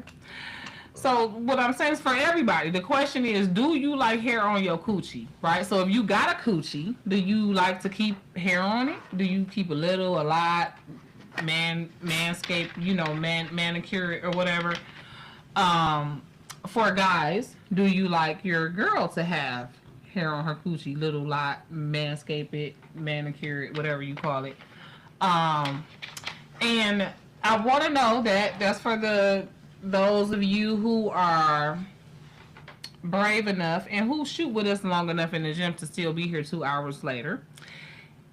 Let us know in the comments, do you like hair in your coochie, yes or no? The reason I ask is because whether or not you want to grow hair on your coochie or not, you can have hair on your coochie thanks to Kim Kardashian. You gotta have panties on though. These are thongs. Those things, listen, that little string bikini thing can move out the way so easy. It's not a problem, okay? You can eat the coochie, beat the coochie with those things on, and still have the illusion of role playing like you're a 70s porn star. So you could eat the coochie with that on there? Yeah, with the panties on you, ain't nobody coochie with that on. I don't want that fake ass hair in my mouth. I'd rather. No, but you want some real hair in your mouth. I'd rather the real shit. Well, I mean, either way it goes. Listen, some people can't grow hair on their coochie. You better not buy them, Jim. Damn. You better not buy them, Jim. Goes to cancel order. You better not buy them damn panties if you can't grow no hair on that motherfucker. I'm saying. Or maybe you shave it all off because it's gray. You know what I'm saying? But you want to, or maybe you always wanted some ginger color hair on your coochie, but yours grow black or blonde. You know what I'm saying?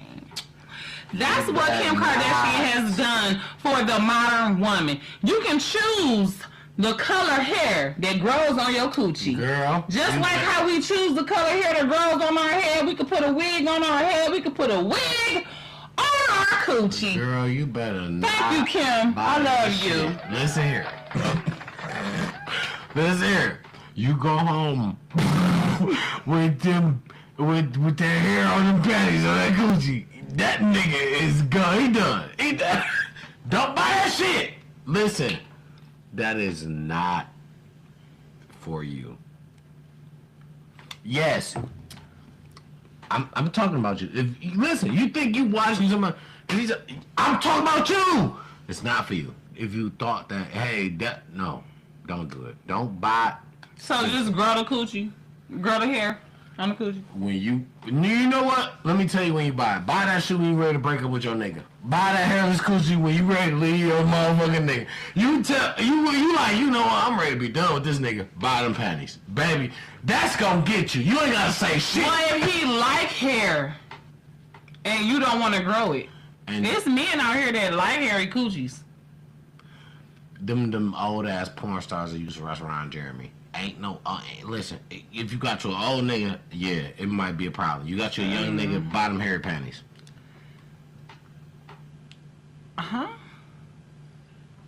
If you got an old nigga, grow the hair on your coochie. If you got an old nigga, you might have a problem. You got a young nigga you want to get rid of, buy them hairy panties. Them old niggas that went in Ron Jeremy age, they love that what Hugh Hefner. Yeah, they like little hairy little pussy, little somewhere with a little velvet, little line somewhere. Yeah, they did that. Yeah, I watched Ron Jeremy. I watched Ron Jeremy, but. That's it. That's all I'm gonna say about that. I watched Ron Jeremy because I almost went to the whole exclusive story. I watched Ron Jeremy, but the thing is, yeah, he did that with the hairy ones. If you old motherfuckers, yeah, like that. Nah, but if you ain't in the Ron Jeremy era, if you don't even know who that is, buy them hairy panties. You wanna get rid of your nigga. I just gave you some exclusive tea. If you don't know, that means your nigga don't know. It's a very strong possibility. Because that'll mean both of y'all somewhere in the get them hairy panties, you want to get rid of a nigga. But if you fuck with a nigga from that Ron Jeremy era, don't buy that. Don't do it.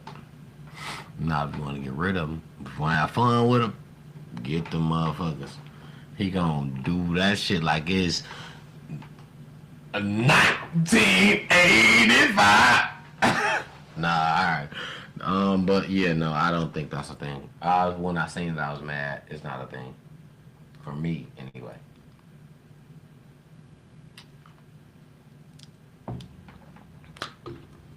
So.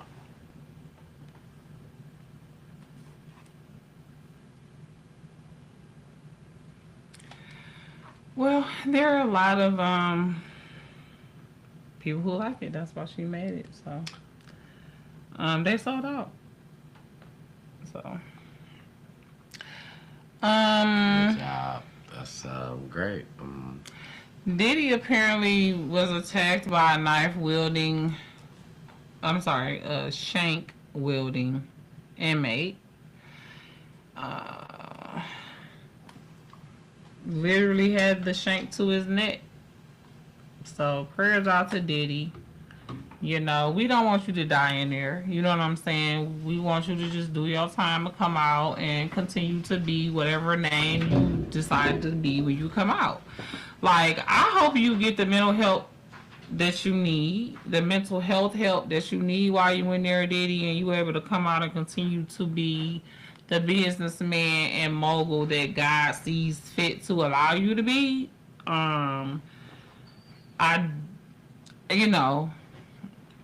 I don't wish bad on nobody. I definitely don't wish that you were stabbed, shanked, unalived, or nothing like that. So prayers go out to you, but I don't know what you thought was gonna happen. If they got you in GM pop or whatever, it's not a surprise to me that they're attacking you.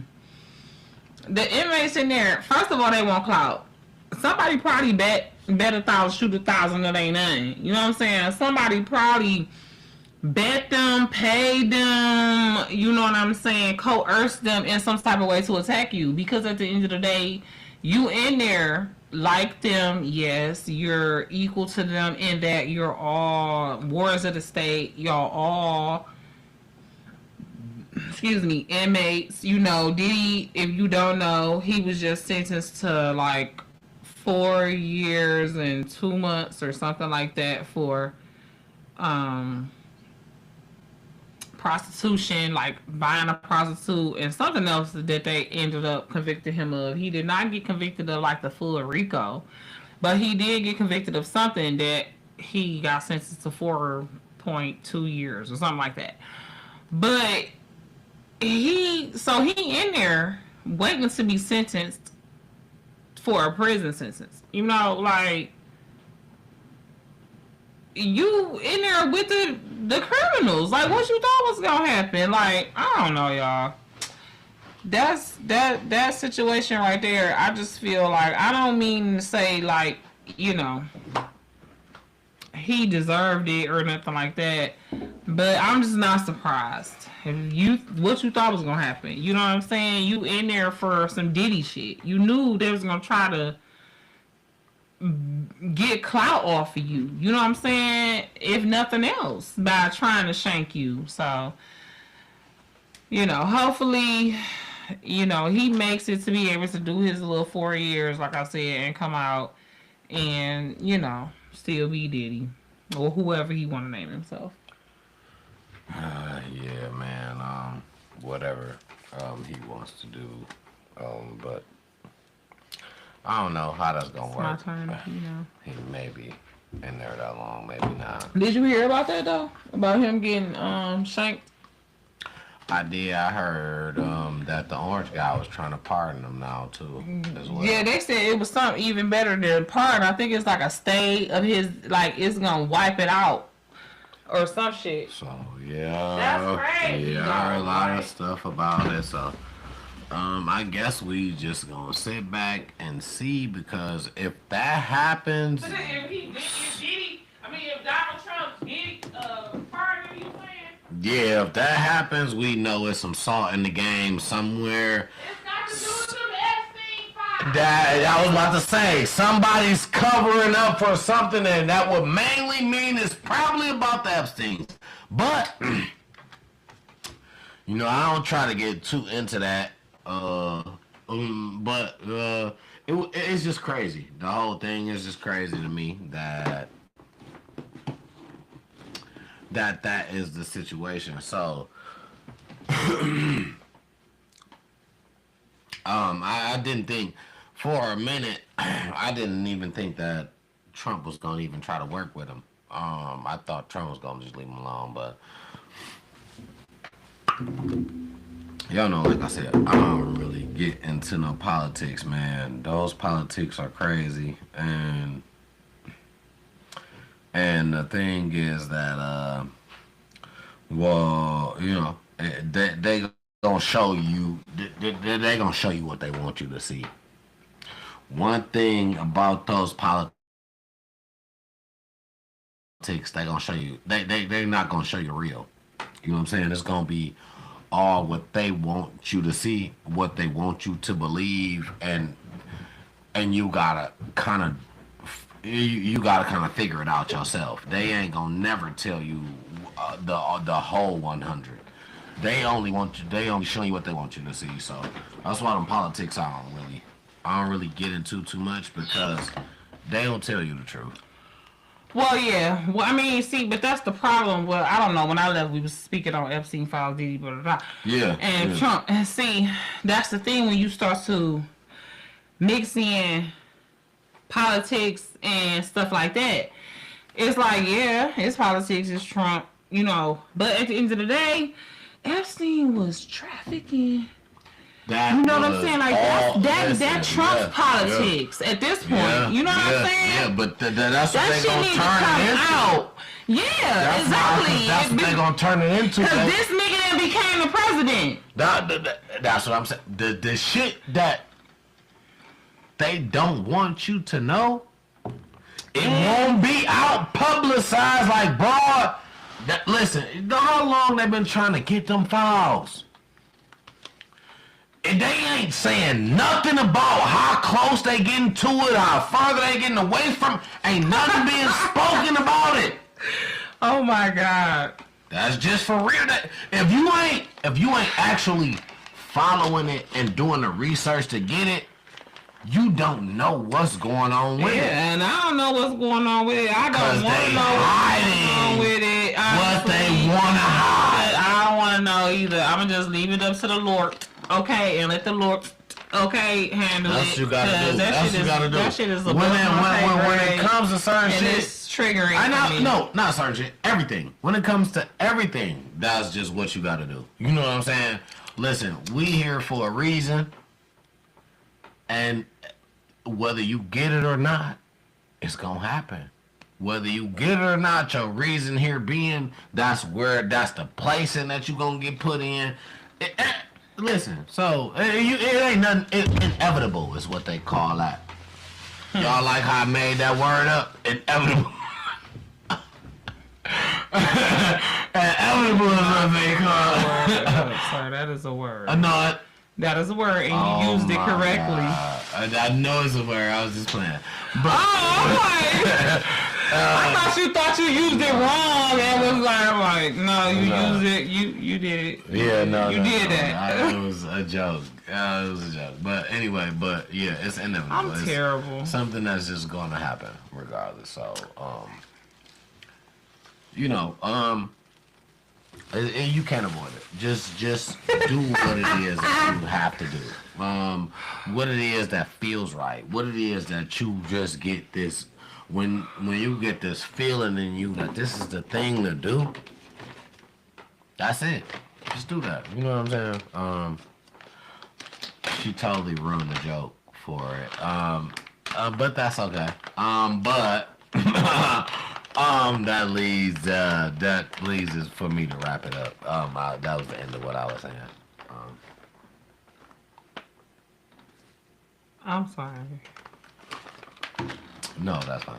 I didn't get it. No, that's kind of. I didn't know. That's kind of just a thing that I do all the time. Random words that I just be like, oh, she made that up, or oh, I made that up. I've said it a few times, but no, that's fine. We're not gonna. Do I be high? We're not gonna. So. Okay, well, I have one more thing on my page. Let's get to it. And it was about Jamie Foxx. Did you see that? No. Okay, so Jamie Foxx had a Halloween event that his daughter actually put together, curated, okay? And Glorilla was there as a performer. And it was, I think, on his property. And somebody in the audience threw a glass bottle at Glorilla while she was on stage. And Jamie Foxx, rightfully so, went the F off on the person. Like, why would you do some stupid shit like that? And vowed to find out who it was and blah, blah, blah, blah, blah. But, I'm glad that Jamie Foxx is not a clown. I don't believe he a clown. There was a time when I was wondering, allegedly, if he was a clown. But, I don't think he a clown. I really do think he was just really genuinely sick. You know what I'm saying? Yeah, him being a clown was not just a thought of just you. That was a thing. Mm-hmm. So many people said this. Mm-hmm. And to the point where they tried to detailerize it to his detailerize Never mind. So they try to detailerize it. Nah, that's a word. That's what you should have said. I just made some shit up. To his tattoos and his head, basically saying like, you know, hey, boom, that ain't the same. I'm not. Well, if it was a clone, wouldn't it have been the same though? No. Shit on the clone No, look the that's same. why they say Gucci Man, because he got shit different than, like, especially tattoos. That's what they implement out. He got different tattoos or shit. Like new ones or? Like he had an ice cream on his face that I think that's gone Well, you know there is a such thing as tattoo removal. in jail. But, you know, that's just how people was figuring in jail, in prison, or whatever. Prison. Like I meant to. But anyway, what the thing is,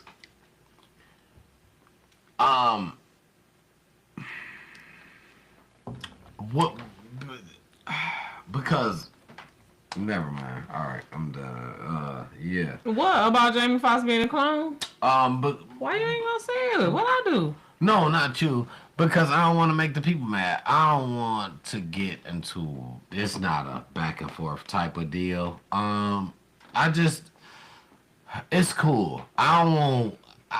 So many people say he was a clone before. I'm not attacking nobody. So many people say he was a clone before, and I just feel like people just go off a trend. When somebody say something, people just go and just dive in, just so willingly. Yeah, because they want to be a part of something. They want to be a part of something. And I know so many people that do, and that's why I didn't, because I know a lot of people that do this, that I'm around on a regular, and I'm talking about when just go in, it could be like a rumor in high school.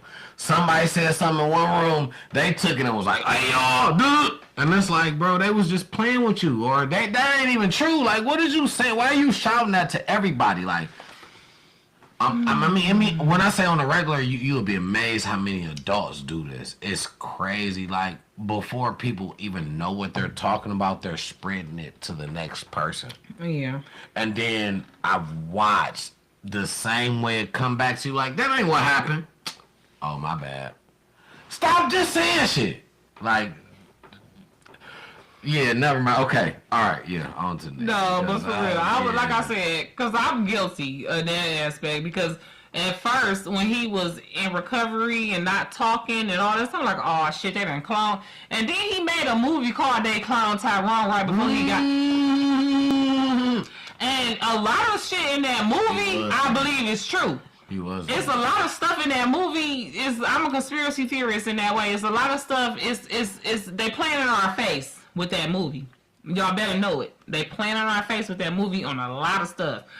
But I feel like they're playing our face a lot of times. But They is, but on that movie specifically. Your story, and I'm gonna tell you. On that movie specifically, I'm just saying. You know what I'm saying? So at first, when he first was sick and not talking, I was like, damn, maybe he is a clone. And y'all know, if you don't know, I got a video about what I think about a clone when I say clone. I don't mean a clone like everybody thinks it's a clone.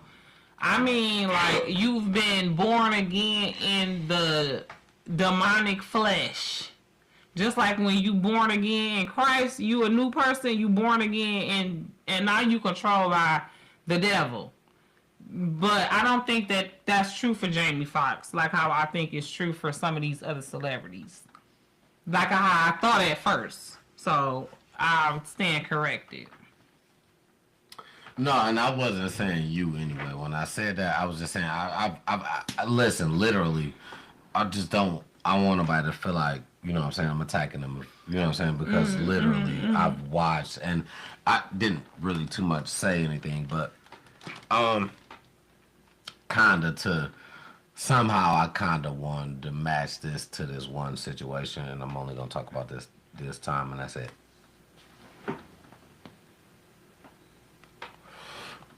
Playing in our face. This is playing in our face. That whole little Charlie Kirk situation that happened, rest in peace to the man, prayers to his family.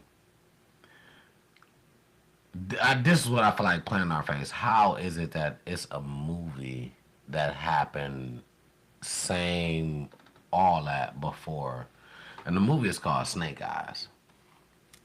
That's Nicolas Cage, right? Absolutely. I've You seen are that absolutely movie. correct. I don't like Nicolas Cage. That's how I remember, because it's a good ass movie, but Nicolas Cage, something about him I never liked. I loved him from Face Off. Now, if you think about the movie and think about what happened to do, how are their names almost the same? In the movie? No, his name is Charlie Kirkland. The guy You name mean- was Charlie Kirk. Hold on. Oh, in the movie, the guy named was Charlie Kirkland. Hold on, let me look this up. The scene that he had of the unaliving was just like the scene that happened. This is playing in our face, I feel like. And I feel like Donald Trump... A recent 2021? No. movie? No. The old movie. The old one. 98. Mm-hmm. Yeah. Okay. Mm-hmm.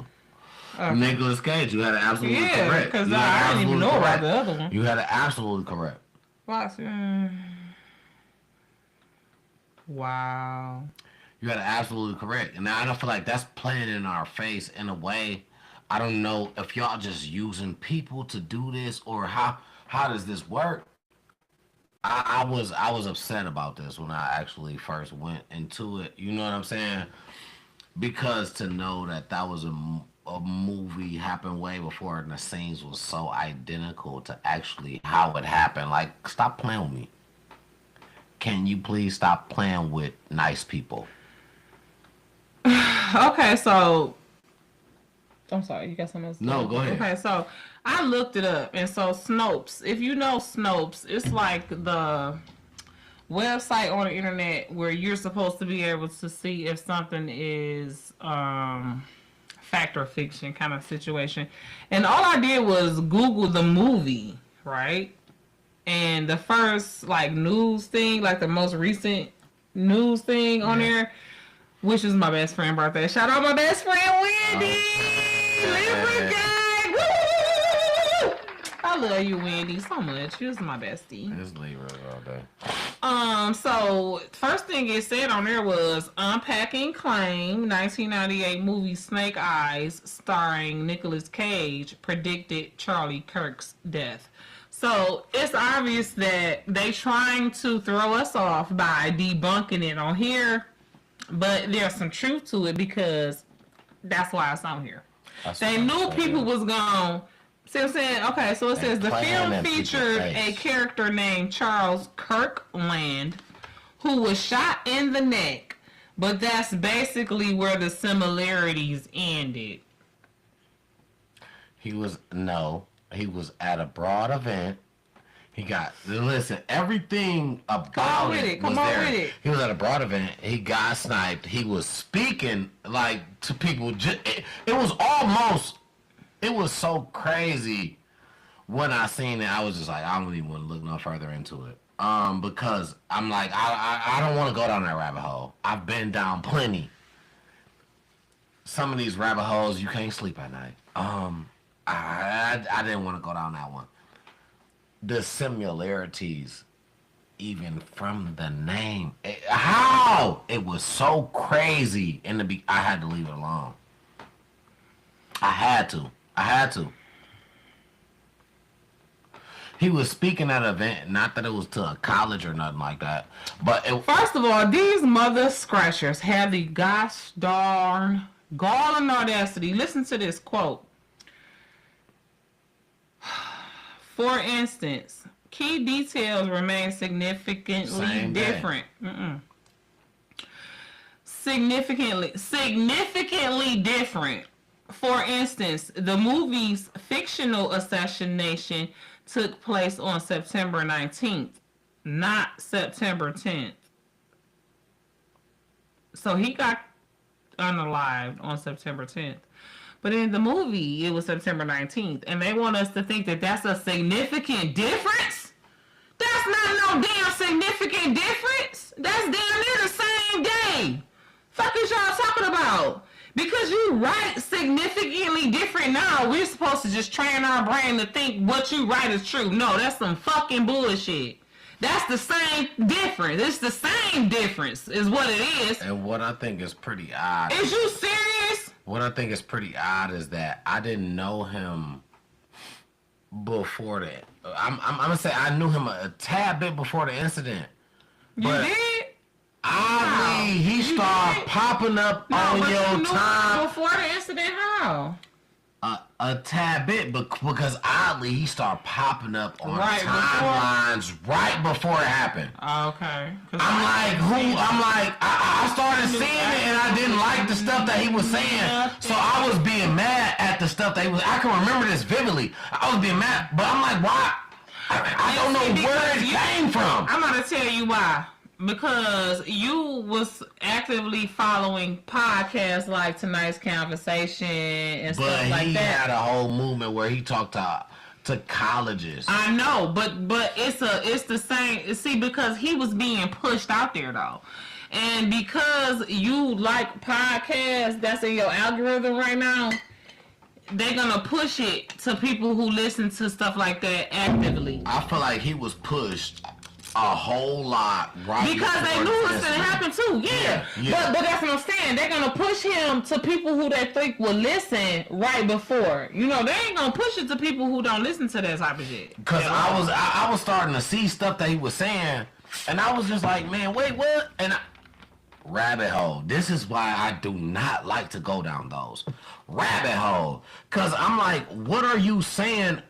Because instantly, when I seen it, people was trying to make it like he was just talking bad on us. You know what I'm saying? As a culture, as a color, so I wanted to go because the first thing I said, I'm like, what are you saying about us? Like, you know what I'm saying? So I wanted to go down and see, are you just like that type of person? Are you racist? Are you just against us? Like, what's the deal? So I did see some moments where he probably spoke logic in the black community. Logic meaning that if everything was all good, we would be living like this. Of course, but you don't live in a black community. But why am I seeing you so often all of a sudden was the thing, right? So now I'm going down the rabbit hole. I'm mad at him. Boom. All this. Boom. What's happening? 5 minutes later, yeah, no, I hadn't seen him at all. I didn't know who he was when it happened. I'm like, who? You know what I'm saying? And then as they just kept talking about it, as far as like who he was, and then they just was making such a big deal out of it. That's what made me go even look for his content. I hadn't even seen none of his content before he passed. After he passed, I still didn't see his content. I just kept seeing news reports about it and people speaking about it. But I still hadn't been directed to his content. I had to go search his page. That's how detached from that shit my algorithm was. You know what I'm saying? Yeah, I felt that. I literally had to go search his page. And when I went and searched his Instagram, I watched it. I think I did the video about it to where I didn't think that he was racist. But now I do also understand that this is all a part of a divine, or not divine, but a demonic plan. It's a plan that goes beyond us. So I understand that 9 times out of 10, after what happened to him happened, they went and scrubbed his Instagram of the most harshest things that he said. Mm-hmm. So it was only going to be seen on clips from people that's done screenshot it and stuff like that, because the most harshest and most, that misunderstood. Yep, harshest and misunderstood. That's what they put. That stuff they took off. They didn't after go he into died. the whole... No, what I'm saying is after he died, because I'm gonna tell you how I know. Because when I went and when you look at the hashtag for his name and you go to his page, you see different stuff. Yeah, they So- didn't show you the whole clips of everything because he they was had saying. erased They a was lot only of the clipping stuff out. off of his Yeah. page once Yeah. he died because they want it to look different. They want it to be a different narrative now. And that's my whole point. I feel like that was all a plan. That is part of a plan that goes beyond us. We are battling not in the flesh, but principalities. That's way above our pay grade. So He was to stir shit up at a point in time that, and when people say it's a distraction, and that's what I was feeling like. Was he to stir shit up for something that we missing? Like, was he trying to distract? Like, was that the whole plan? Not him. Was the whole plan a distraction the thing for something that is, we missing right now? Because the thing is, I feel like all of this that we've been talking about is the distraction from the real point. Is that he served as a sacrifice. When I went, this is what I was he trying to. claimed Christian. I know. And that's my whole point. He served as a sacrifice. And God forbid the wrong person see this video. Okay. I'm covered by the blood of Jesus. Absolutely. So I'm not worried, but I'm just saying he served as a sacrifice to the powers that be who got a plan. And see, Trump, that no King's Day shit is real. Trump don't plan on leaving the White House. This nigga didn't put his own money and stand there and renovating it. So he don't have no plans on leaving the White House. And one of the first videos that I saw after Charlie Kirk passed, right? Now I told you I didn't know nothing about him before he passed. I hadn't heard nothing about him. One of the first videos that I saw after learning that he passed was this young, relatively young. He was like, mid to late 30s, looked like. So he might have been late 20s to early 30s. But he looked like he was like mid to late 30s. He was on there and he was distraught. He was crying. He was hollering in the phone. He was like, oh my God, they just killed Charlie Kirk in front of me. Oh my God, I loved him. He was going to be the next president of the United States. This is that. You know what I'm saying?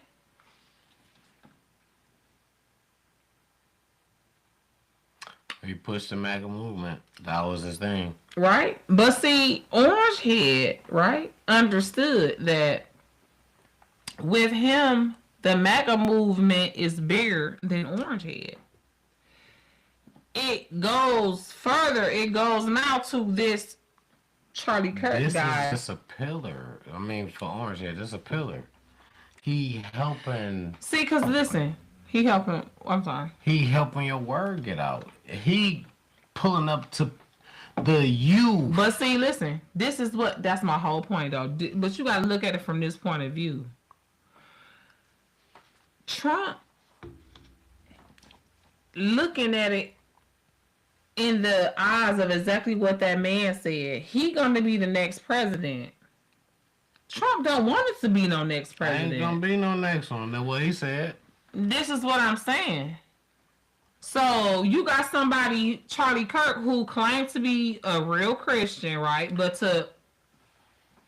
I hear you. He claimed to be a real Christian, but to trust and back Trump because he think that at least at first he thinking that Trump is the way to go. Now, when Trump got reelected, I looked at the video of Boy. He looked like in that moment he understood his fate was sealed. He had given up some type of ghost. You know what I'm saying? To where he knew that he had to go. He was going to have to be the one that shed the blood that was going to seal the covenant to what, because I'm going to tell you why. Because he was the one who really did believe in it, right? The word Christianity and thought and believed that Trump was really a good person. So his blood was going to be pure and valuable to this spiritual thing that they got going on, right? Because we know how important it is, the shedding of blood, the coverage of blood, right? And if anybody was going to be able to dethrone Trump, it was going to be him. Because he already had the people's ear. Like you said, the young people, the college kids, to where, okay, this was the beginning. Say what you want to say. No, go ahead. No, say what you want to say. Because I don't want you to be like, I forgot. You just was talking. I'm not going to talk. No. So go ahead, please. Say it. Everybody in colleges had their own words. That's why it was rebuttal. The thing is, he was pushing Trump's word, not his. He studied Trump's word so good that's what he pushed at the rallies, to the point where when people asked questions, it was about what he was pushing from Trump. And when you ask a question, he knew this so good. When you ask a question, the only thing was, if you are only asking a question with nothing to back it up, he made you look like a fool, because he knew everything Trump was putting down like he studied it from a book. He just knew it well. People that knew what they knew, you had an argument with them, but he had so much of the crowd with him after talking for so long and coming out and saying, oh, this is mine, and this is what we going for, and this is that, and this is that. And then now I'm gonna let people speak. I got the crowd first, so I'm gonna let people speak. Now, after I've gained the basically the, you know what I'm saying, the audience, after I've gained the likeness from you. When you go to ask something from me that you really, okay, now this is just a question to you. You like, damn, okay, I just want to ask you this. But you asking me something because of something that I said. Everything that I said, I know this shit like a book. When you ask me a question and I answer and you don't like the answer that I give you, literally is what he did. He would break down why in every way that this sounds good to people. When, if you don't have nothing to say back, if you just only have a question, if you got a little bit of something, it's hard to battle that when he has already got them convinced from the beginning. He gained them. Talking about the crowd. Got the crowd convinced. He gained them from the beginning before anybody said a word. He came out and put out a play. Boom, let me set out a map. Certain people gonna like you, certain people not. Here's the thing, and that made him even more dangerous, though. The fact that you saying that he was speaking Trump's message, you know what I'm saying? That made him even more dangerous. Trump know he on his way out of there. Trump know he ain't even got many more years. You know what I'm saying? That was supposed to be his boy. I don't see how he looked over it so quick. I feel like he ain't even... How he looked over it? Trump, he ain't even pay homage to his mans. Like, I feel like... That's what I'm trying to say.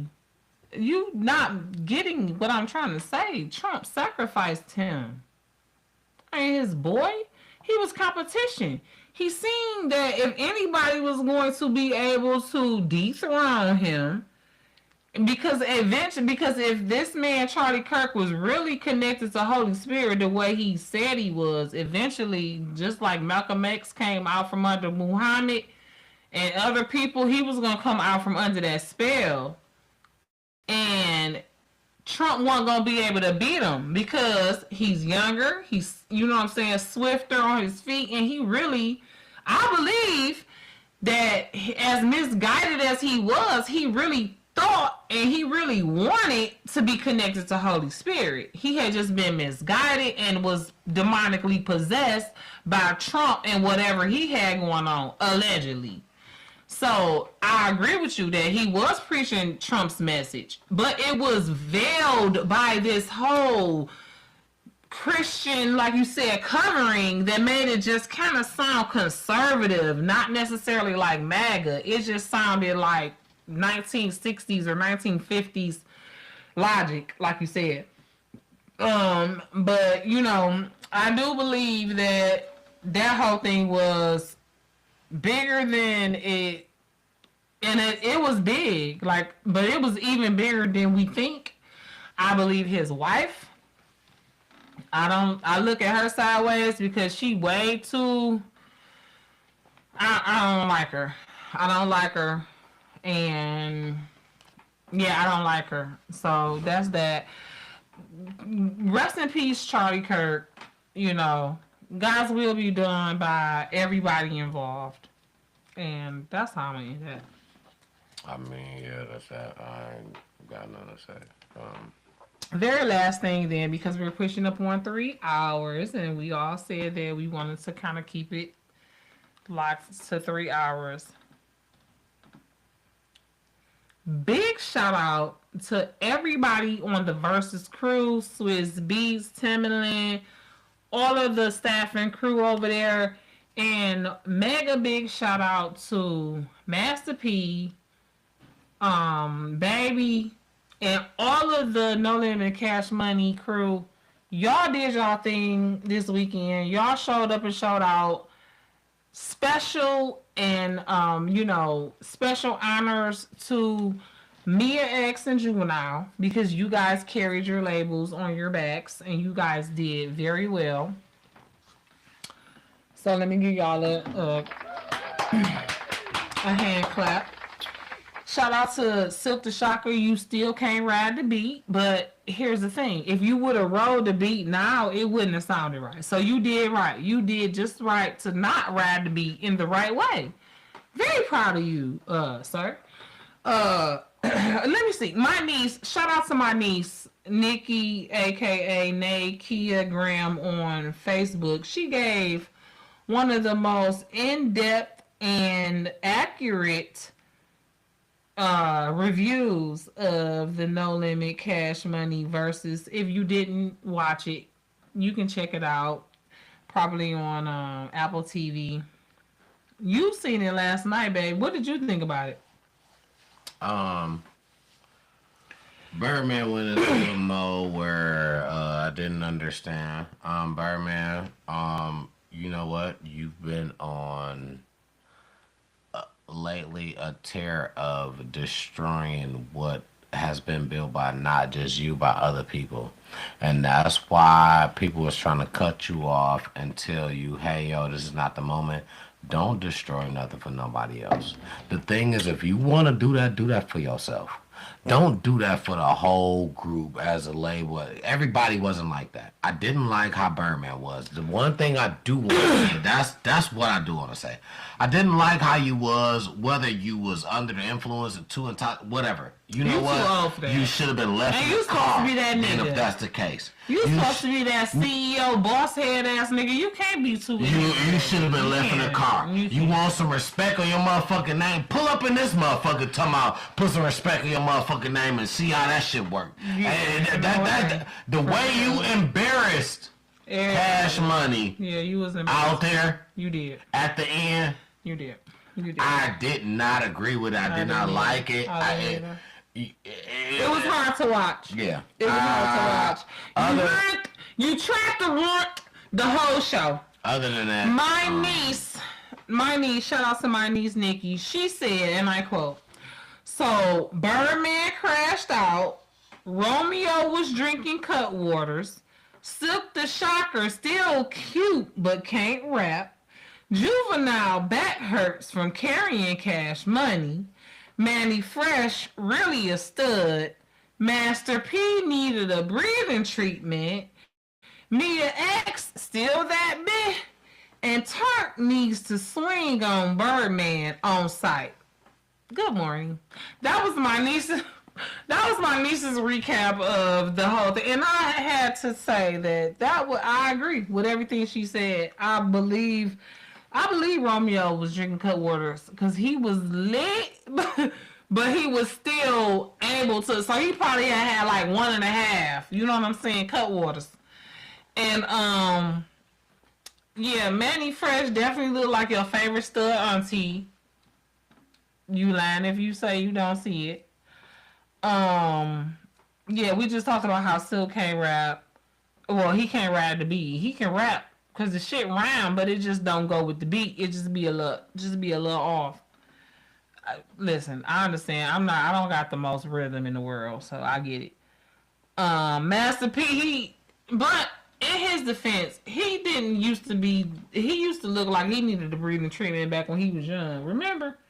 I didn't see a lot of. He did. He used to be like jumping around. He had them same type of movements back then. He's just bigger now.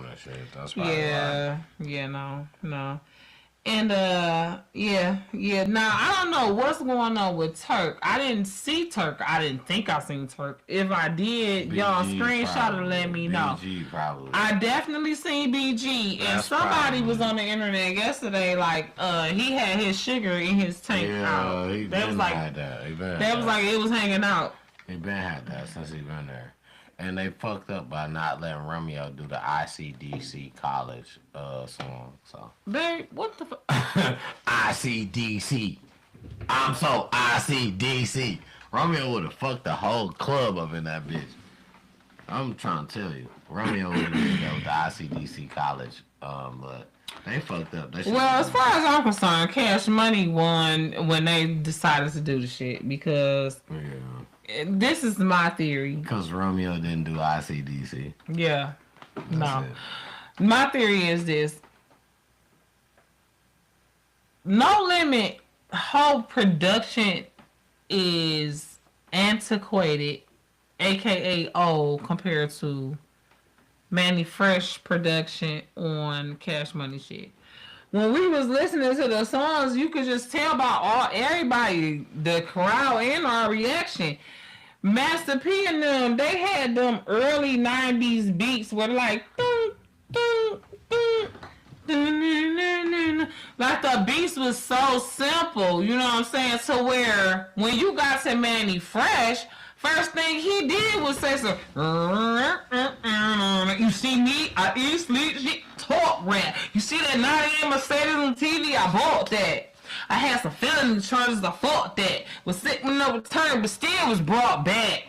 Like, it's the beat mixed with the words, mixed with what we seeing on the screen. Y'all niggas got shiesties on, big ass motherfucking. No, we remembering back in the day who we was seeing on the Bag That Ass Up video. Even the ladies that's older, that was old enough to remember No Limit when y'all first came out, about it, the movie. Me and my mama was talking about it. If you didn't, because my mama didn't listen to rap back then, so she didn't listen to no Master P rap, but she knew Master P from his movies and being a businessman. You know what I'm saying? But that ain't had nothing to do with the song. Over. And another thing, when we was watching it, we noticed that at least 2 or 3 of the biggest, most bangingest songs, we wouldn't even have knew that there was No Limit songs. I forgot or didn't know at all. Probably forgot. I knew at some point, I'm sure, but I just had forgot that You Ain't Gotta Do Too Much was on No Limit. Yeah, it's classic. So, like, that's my whole thing. Cash Money, when it was Cash Money, and then after 2009, Cash Money, Young Money, you knew.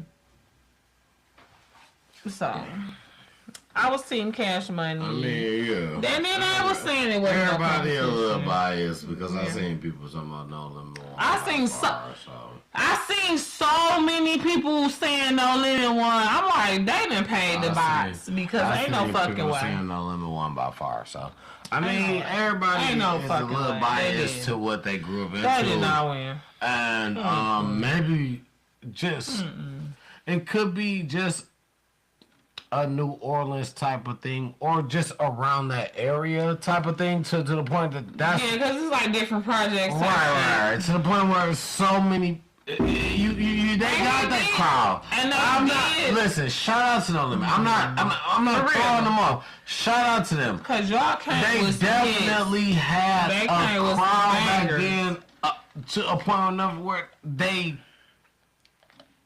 still produced. They was still people wanted to hear them back then. He was one of the first to have My- that record label. I mean, the My clothing generation line. was the Young Money Cash Money. So Me too, and I'm. But I did used to like some No Limit, some of it. I did, but yeah, but well, that's what's up. I was Cash Money, you was Cash Money, we was Cash Money up in this. Let us know, who did you have in the versus Cash Money versus No Limit? What did you think about the show? Did you watch it? Did you not? Do you got it on your DVR and you like, damn, I gotta watch that later? Whatever the case may be, let us know in the comments below. Thank you so much, y'all. Y'all are the bee's knees. Like, y'all have really been shooting with us in the gym. the best verses though, I wanna shout out Jadakiss and Cameron, but Jadakiss for sure. The best That's the verses. best? The best verses was Locks versus Dipset.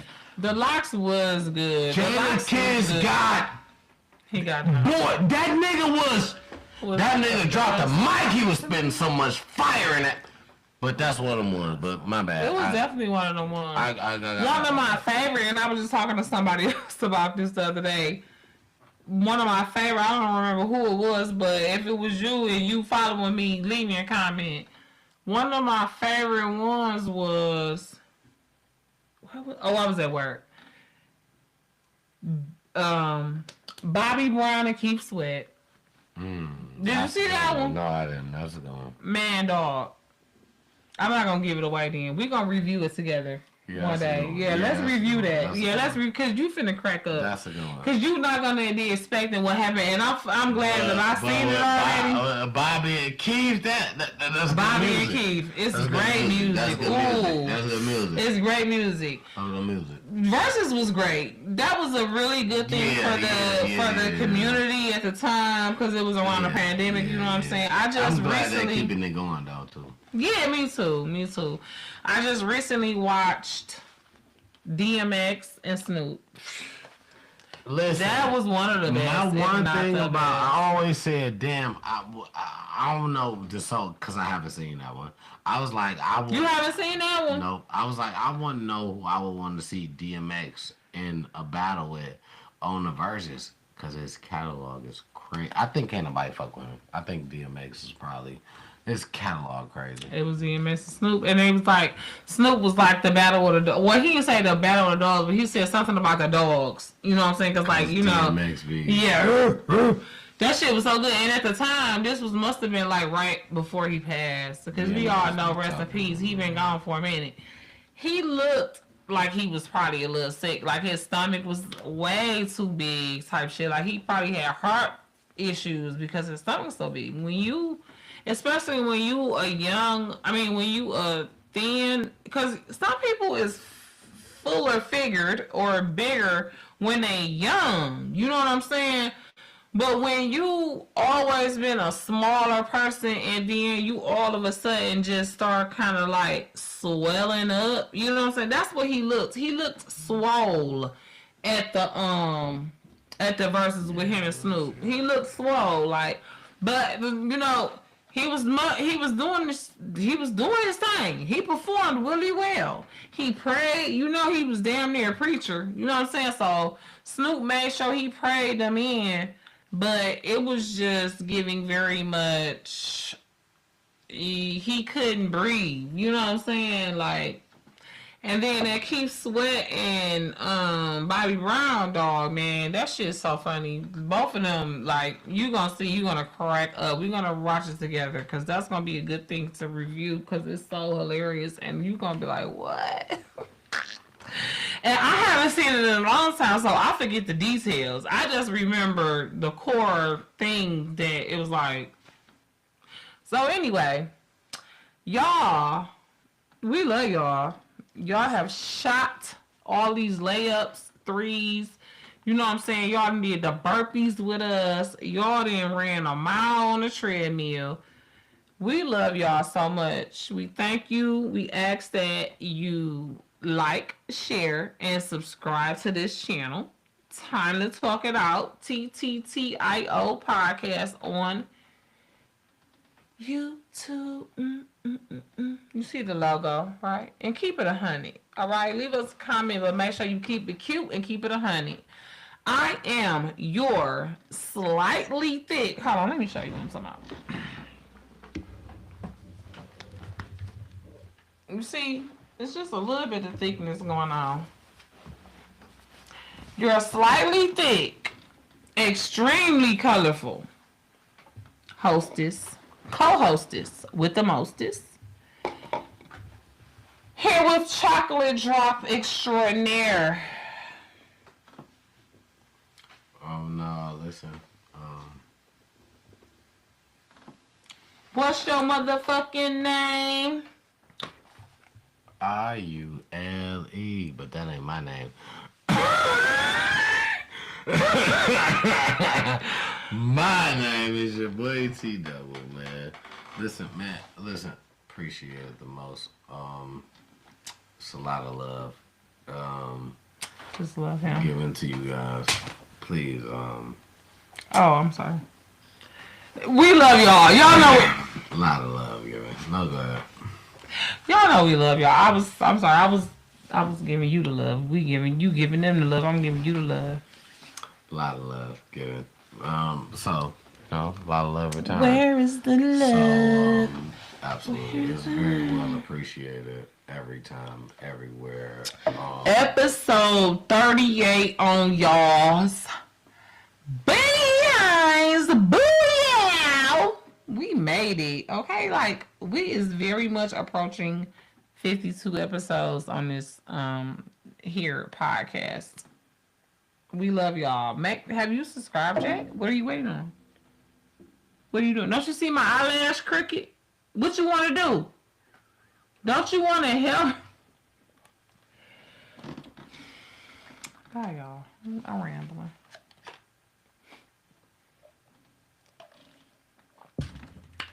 Deuces. What's my motherfucking name? T-double